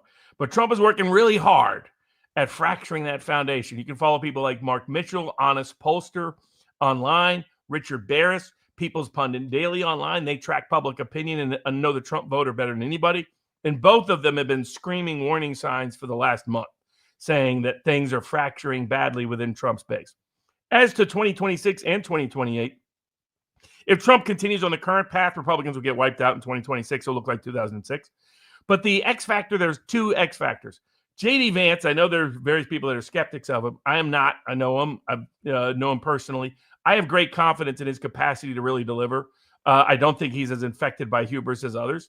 I think he sincerely, the only reason why he's running, he was already rich. He was already famous. He'd already had a big book and a movie written about him. Hillbilly Elegy, that's J.D. Vance. It was for the people that were the same part of the country that I came from. And he's just the northern top of Appalachia. So he has great potential to do things differently and distinctly. And the other aspect in terms of 2028 is still the Democrats. The Democrats are still focused on neoliberal national security establishment EU crazies. We're really Spanberger and Sherrill, the new governors of Virginia and New Jersey, are into just watch them talk. And you're going to be like, if you've been stuck, as Alex has, having to listen to Alex, Ursula von der Crazy, you're going to get traumatic flashbacks watching these people. So as long as the Kamala Harrises of the world are in control of the Democratic Party, Republicans always stand a chance. From Mark Hewitt, what happened to Devin Nunes? Why was he not appointed? Because Nunes is running running Truth and is getting tons of money, even though the money isn't coming from Truth Social, it's coming from the ties to crypto. So their deep ties to crypto, and some of that's been good. Some of that, I recommend the Brent Johnson interview we did of the dollar milkshake theory. He explains how a U.S. dollar stable coin might become a replacement central bank digital currency to control the world. There's good things with it, and there's very dangerous things with it. And there's same thing there. But that's why Nunes didn't get a post. He's cashing in as we speak at Truth Social, to be blunt about it. Right. From Jeffrey Summer, Trump recently announced an offering of a 50-year mortgages for all, in addition to the 15-year auto loans. To me, this really emphasizes Trump's capture by the BlackRock class. What are yours and Robert's thoughts on this? Utter idiocy. More debt is not the answer. Don't we have enough debt? Even if you're not on the Austrian Elon Musk economic side of whether public debt is dangerous or not, the private debt is also exploding. And so you can be on the Steve Keen side of the economic analysis and say that either way, more debt is not going to be the answer. More money to the banksters and BlackRock is not the answer. But that's what happens when Soros Scotty Bessett is running your economic policy. New Age Gigolo says, Robert, given the consequence of hubris discussed earlier, how well do you think Trump and his administration really understand how mortally wounded his credibility and political capital now is? 90% of them don't have a clue, and Trump is in complete delusion. Now, I'm hoping that the delusion is temporary, because in the past, whenever Trump has heard something he didn't want to hear, he's pushed back. Early COVID, when he was going crazy with Fauci stuff, he didn't like to hear the Swedish counterexample and so forth. But he ultimately did reverse course. Reluctantly, he got dragged into it, but he did show the full capacity to reverse course. I'm hoping he's not so infected with hubris that he needs, as Alexander pointed out, a nemesis to prove the futility and danger of that hubris. Mm-hmm. From Jeffrey Summers, easy one. Favorite kinds of beer? Man, the Germans are the best at the beer. Now, my brother likes the English. Remember, my brother loves England and Switzerland. England and Seattle, because bunch of books, interesting history, and beer and chips. That to him, the fish and chips is like God's gift. I never quite understood it myself. I still like the Belgian beers, but I like those fruit beers and the rest. So I'm not a big bitter guy. I don't like the certain kind of bitter thing. So I'm more fond of the lambics than anything else. Sparky says, Robert, it's sad, but people surrounding President Trump simply lie to him about how great things are going. They weaponize his ignorance. Trump's plenty smart, but it's garbage in, garbage out. Oh, absolutely. And that's why he needs people to this. Now, I can tell you other people in the administration did get it, because I heard from him the day after Election Day. I heard from pretty much all the reformers within the Trump administration were like, what can we do? Now's the time. We got to push these other policies. We got to have a shift in direction. That's why Trump announced the change on the big ag policy to say, hey, we're going to go after these big ag people. That was a product of all of those internal discussions. And so they do recognize it. The problem is the big person blocking it, gatekeeping it, is swampy Susie Wiles. The Russians were right that she is the principal problem for Trump. She is and continues to be. From John Roberts, new boss, same as the old boss. We did get fooled again. However, Trump did speak to the Russians and received Putin as a legitimate state leader. Trump also did shut down illegal immigration. Yeah, Trump's successes are on illegal immigration, on some degree of defrosting the relationship with Russia and aspects of Central Europe, at least trying to do something on redomesticating and re-onshoring American industry with tax and tariff policy, and doing something about woke and censorship.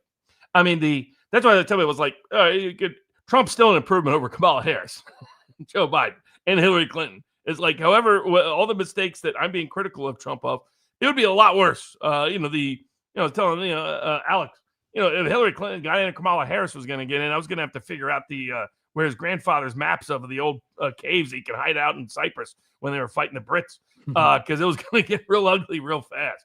So Trump has still been an improvement, but nowhere near what he himself wants to be, he himself needs to be, and the country needs him to be. So the criticism is constructive, not destructive. Robert, can you address the Peter Thiel and Vance? Vance is no better. Peter Thiel puppet. Can you address that? I think that people see so Vance was involved with the tech world and involved with Peter Thiel, got wealthy in part because of that. And so for that leads to skepticism. Now, there's a lot of skepticism about Thiel that I don't quite share. See, I'm not a huge Thiel fan, but I'm not a huge Thiel opponent. To me, Bill Gates and George Soros matter far more than Peter Thiel and influence. And Thiel's kind of all over the place ideologically as to where he's going to go. I'm increasingly skeptical of where Palantir is trying to go. But Vance himself has been the highest profile critic of certain aspects. They asked the same question, Turning Point USA down in Oxford, Mississippi. Notice two big things about Vance. He highlighted that we would not be reflexively deferential to Israel and that we would only be aligned with Israel when it was in the U.S. interest to do so. That is a major break that was undercovered by some of the institutional press. And he also said we need to monitor to prevent a surveillance state and enhance privacy protections. So the connections to Thiel are greatly exaggerated in terms of their influence on Vance. All right, from Sparky, Robert, President Trump wanted tariffs, but Besson applied a 2009 tariff plan designed to crash the world economy as highlighted by Brian Berletic, not the McKinley-style tariffs Trump had in mind. Yeah, Besson has consistently sabotaged from within Trump's tariff policy to make sure it wouldn't work, because I don't believe he was ever on board. From one sec. From Baby Jane, how is the naval shipbuilding progressing? Well, the problem is our military-industrial complex is not only a corrupting influence on government, as President Eisenhower warned in his farewell address in 1961, and the way it would corrupt academia. They ignored that second part. He was saying the academics would be bought off by federal funding and federal grants, and that would actually corrupt science writ large, as we ultimately saw in examples like COVID. So the problem is, we should be able to build up fast. Like in World War II, we shocked the Germans at how fast we were able to build up militarily. But then the difference was we had a huge industrial base then. Now we don't. It's like Europe's going around yipping. They're like that little dog. There's all these memes with these little dogs. And then, next to these big dogs, the little dog's yipping. Then they open the door, and the big dog gets to walk in. The little dog's like looking around. That's Europe. And pretending, but we have similar problems. I mean, we can't scale up. Because our industrial base is crap. And if your industrial base is, now we don't have the problem of Europe. We have access to lots and lots and lots of cheap energy in the United States. That gives us a real edge in that regard. But until we reindustrialize, we're not going to be able to rebuild up our military support for things like naval ships. Our shipyard building is a crock, is a joke. We thought just putting a port fee on China would somehow boost it. No, we got to reindustrialize, and we really need to take away the entire private sector military industrial complex, not only to avoid its corrupting influence on American policy, but because it's the only way you can scale up quickly. Russia's proven this, like the trade policy. Russia's import substitution policy, as they call it, is indistinguishable from what Trump's good economic tariff policy could have been. Same thing. But until we reindustrialize and redomesticate our industrial base, we're going to be way behind militarily and continue to be way behind militarily.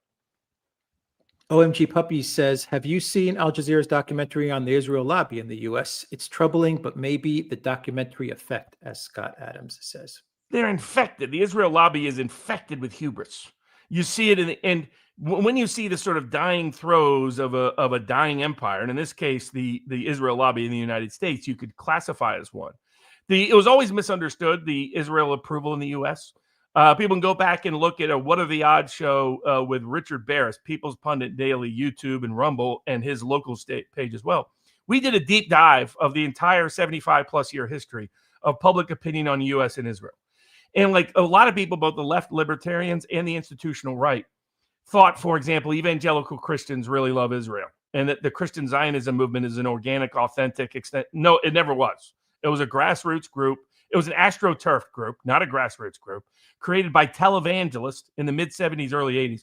One of them, the founder of Christian Zionism, was a guy who got caught by his wife giving the missionary position to one of his petitioners who wasn't the wife.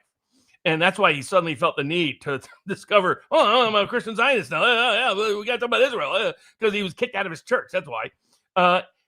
Once televangelism collapsed, and it did in the mid-late 80s because of scandal after scandal after scandal after scandal, a lot of Christian Zionism died with it as the religious right became less of an ongoing organized political force in the United States, because that was a political convenient marriage. AIPAC went to the Jerry Falwell and others and said, hey, will you leverage all our influence to support your agenda? You agree to leverage your support for our agenda. But much of that was built on pro-life and other issues which have mooted in the national public discourse. So that was also going to fade out. Once the Cold War was over, one of the key Israel allies in the court of public opinion was that they were on the American side, not the Soviet side during the Cold War. Once the Cold War ended, that was going to fade. As the risk of Islamic terrorism faded post 9/11, then the Israel fed heavily into the fear of Islamic terrorism to justify Israel support. Israel was going to fade. And the moment Bibi Netanyahu, we said all the way back, if you go full to raise Gaza, you're going to lose support. Bibi Netanyahu's hubris has completely killed the Israel lobby in the United States. And so they're clinging on to the last vestiges of power, disproportionate influence and media and money. And they're hoping they can spend $20 million to beat Thomas Massie in the House, hoping they can prop up Lindsey Graham against multiple challengers in South Carolina, like Paul Dans and others, that they're hoping that they can gaslight the world into not wanting to watch Tucker Carlson. Good luck with that. They have completely lost the script, and they don't understand. Israel is already a political pariah in the Democratic Party. Israel is now a political pariah amongst any voter under 50, including evangelicals. Every time they go out and do some sermon and say that if you don't love Jesus unless you love Bibi Netanyahu, and this foreign government somehow related to the covenant with Israel in the Old Testament, all a complete heresy against evangelical beliefs. I get tons of texts from my evangelical friends about how enraged that makes them, how insulting and offensive they find that. So the Israel lobby is busy burning itself down in the United States. And in 5 to 10 years, Israel will be a political pariah amongst all parties in the U.S. And the Israel lobby has nobody but to blame but themselves and Bibi Netanyahu. From Chunky Monkey 329, will the Supreme Court loss on tariffs push Donald J. Trump to war? I think they won't require an immediate refund, which will take a little political pressure off of them. Trump will go back and use the 4 statutes and create a more economic, industrial policy-based tariff policy that is well legally rooted. And the Supreme Court will likely give him a roadmap for doing it. Because, to my surprise, to a degree, the corporatist, what I call the corporatist or the centrist or the institutionalist, Barrett and Kavanaugh wanted to give them that some level of authority. They're so technocratic in the way they approach the law, especially Barrett. She's like one of those people that can't understand policy, but would focus on, well, if you look at exemption number 3.4a under that kind of analysis for the law, kind of drives me nuts. But it's those kind of people. But she wanted, by her questioning, she wants to give him a roadmap for how he can do it. And so so hopefully he uses it for that. I think the risk of war, like Venezuela, Maduro already promised to give us everything. So it's not even about the oil. It's about ego. It's about hubris. It's, hey, look, after humiliated by his failure to deliver on his promises to Russia, humiliated at not being able to change Iranian policy on nuclear nonproliferation, humiliated on losing out to China because Soros-Scotty gave him bad intel and advice. He wants to show off and say, see, yes, we are still mighty and powerful, kind of like when Reagan invaded Grenada after we had to pull out of Syria, out of Beirut. We're still powerful. We can dispatch and get rid of Maduro. I think that's what's motivating him more than anything else. But he is having second thoughts because of the massive pushback by Tulsi Gabbard and within the administration. People are saying, bad idea. Don't do it. It's all going to go to sideways. And so I don't think he'll do it. But I don't think tariffs will cause that. I think he will recreate a new tariff and trade policy. It just won't be as impactful as it could have been because of his own political overreach. Jai Bison says, what happened to Tulsi Gabbard? Tulsi's still the real deal. But they have been, they neutered her using the Israel lobby. part of, like, some people have been asking, Scott Horton and others, why some of us on the MAGA populist side started reversing course and escalating our criticism of Israel. It's because of the Israel lobby. They kept removing key populist people throughout the administration with their corrupting influence. It's one thing to block the Mearsheimers of the world and the McGregors of the world. It's quite another to remove people because they ever said anything second-guessing any aspect of Israeli policy. And so that's what began the reversal. But they used the Iran war to sideline her. Say, she said that Iran wasn't about to build nuclear weapons, Mr. President. Isn't that outrageous? Remember, Trump would get enraged anytime they asked the question because he didn't like being called on his lie. Is the reality of it. That was just a flat-out lie. Iran was not about to make nuclear weapons. They're closer to it now probably than they were before, or at least the intention to do so than they were before. So that's what they did to sideline her. And then Susie Wiles constantly sabotages her. They've constantly undermined people within her office. Like they came back with contrary information on Venezuela. That was part of that DNI report in March of 2025. And several of the people affiliated it were then removed or moved into another office. So there's just been, and Ratcliffe has been the main rat in all of this. At least Steve Bannon has outed him correctly. Ratcliffe has been the one constantly sabotaging Gabbard over and over again. Doesn't want Gabbard to control the CIA. Doesn't want him to oversee the CIA. Doesn't want her to contest and challenge the CIA. So bad, Counterfeit Cash Patel, who's busy running around on his government-funded plane to see his girlfriend, who's busy suing Elijah Schaffer and everybody who ever says that she was ever a Mossad asset of any kind. That's how nuts that. When Joe Kent, who's right there working with Gabbard, wanted to investigate the global Antifa connection to the murder of Charlie Kirk, Counterfeit Cash ran into the White House using Susie Wiles, Swampy Susie, to say this needs to be shut down immediately and the FBI has to have exclusive jurisdiction over this. So that's what's happened. The rogue, bad faith actors within the administration have constantly tried to blacklist and sabotage any effort by Tulsi Gabbard to get accurate intel and information to the president. And the president's encouraged it and incentivized it by how he handled the Iran conflict. But she's still there. Plus, if we don't go to war with Venezuela, you have one person to thank, and it'll be Tulsi Gabbard. Yeah, true. Nico says, did you see the Wizard of the Kremlin trailer? It's not cringe, it's insulting. At least Angelina Jolie's driver was kidnapped. That's a good clown world.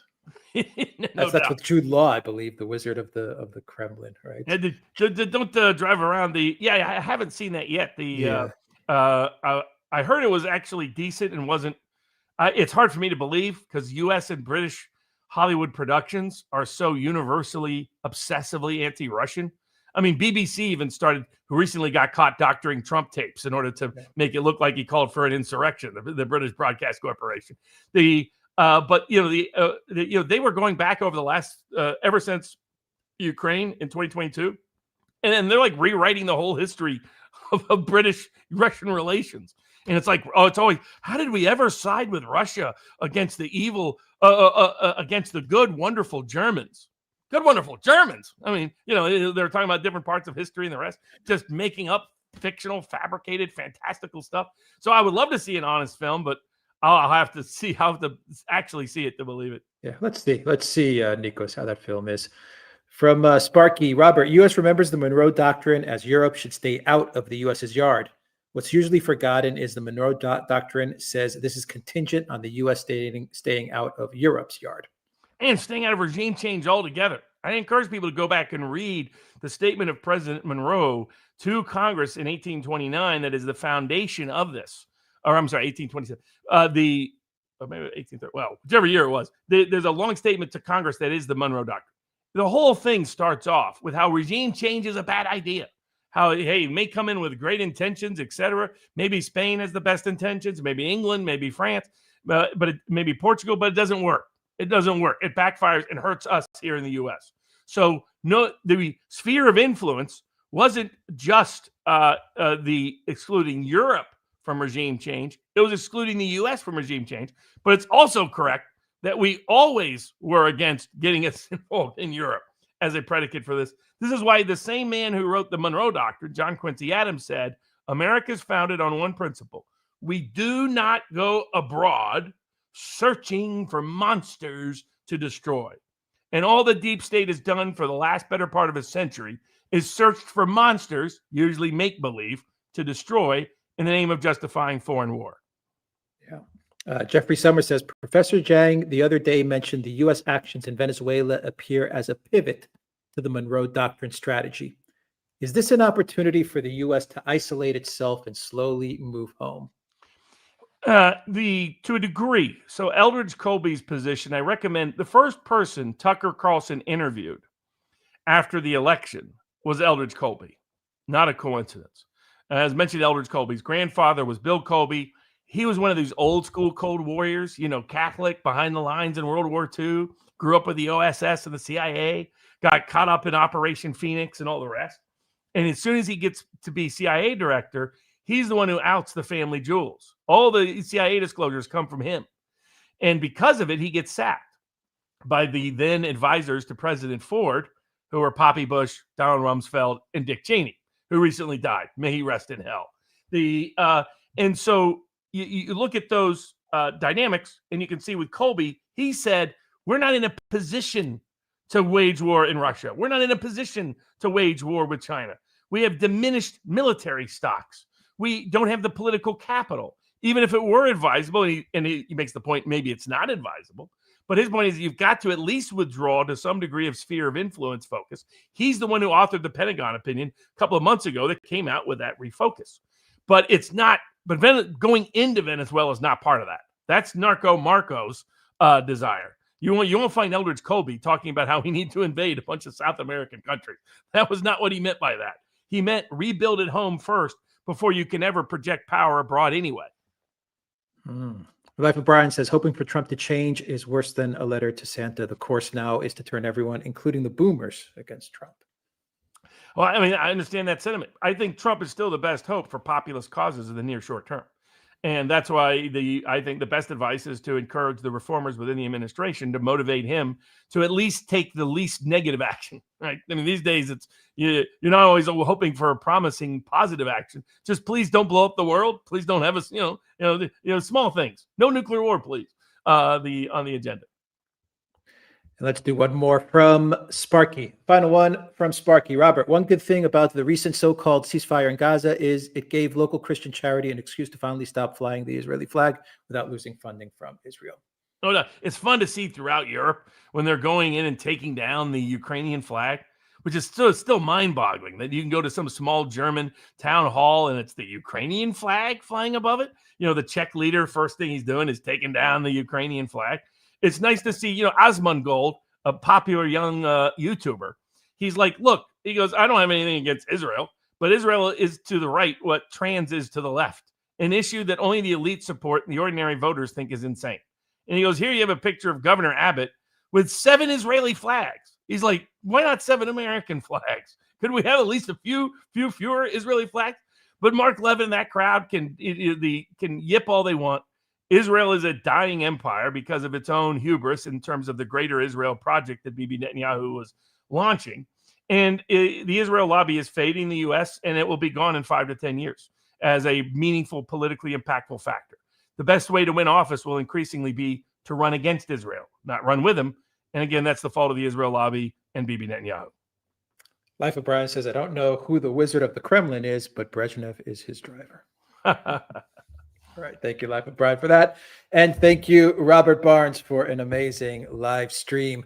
Once again, Robert, where can people follow your work? For all the law and politics analysis, deep dive into Trump's SCOTUS tariffs, hush-hushes on alternative narratives, like January 6th, as it turns out, a CIA asset was the person planting the pipe bombs as a Capitol Police officer, and all of that was hidden. The same person instigated what happened in the riot by shooting pepper balls at the crowd at the beginning. It turns out all that's being hidden by even this administration, but outed by the people. Well, you could know that in advance if you watch the first ever Hush Hush at vivabarneslaw.logos.com. View all the predictions on elections, including around the world. We'll have some up soon on the Hungarian elections. Did well on the Polish elections, did well in the Czech elections, Argentine elections. Turns out $40 billion can buy you an election down there, apparently. Did well in the Ecuador elections, did well a bunch of others. So that's at Sports Picks locals.com, as well as the great international sport known as football to the world, soccer here in the States. All of that you can get at sportspicks.locals.com. All the law and geopolitics otherwise at vivabarneslaw.locals.com. Second only to the Duran.locals.com in terms of vibrant, fun communities to be a part of. Absolutely. All right. I will have all those links in the description box down below and as a pinned comment. And the remaining super chat questions, me and Alexander will answer in a dedicated video. So we will get all of those questions knocked out as well. Robert, thank you for joining us. That was an epic live stream. Fantastic. Alexander, you're muted. You're muted. An absolutely epic live stream. Thank you. A tour de force, if I could say. Thank you to everybody that joined us. Take care.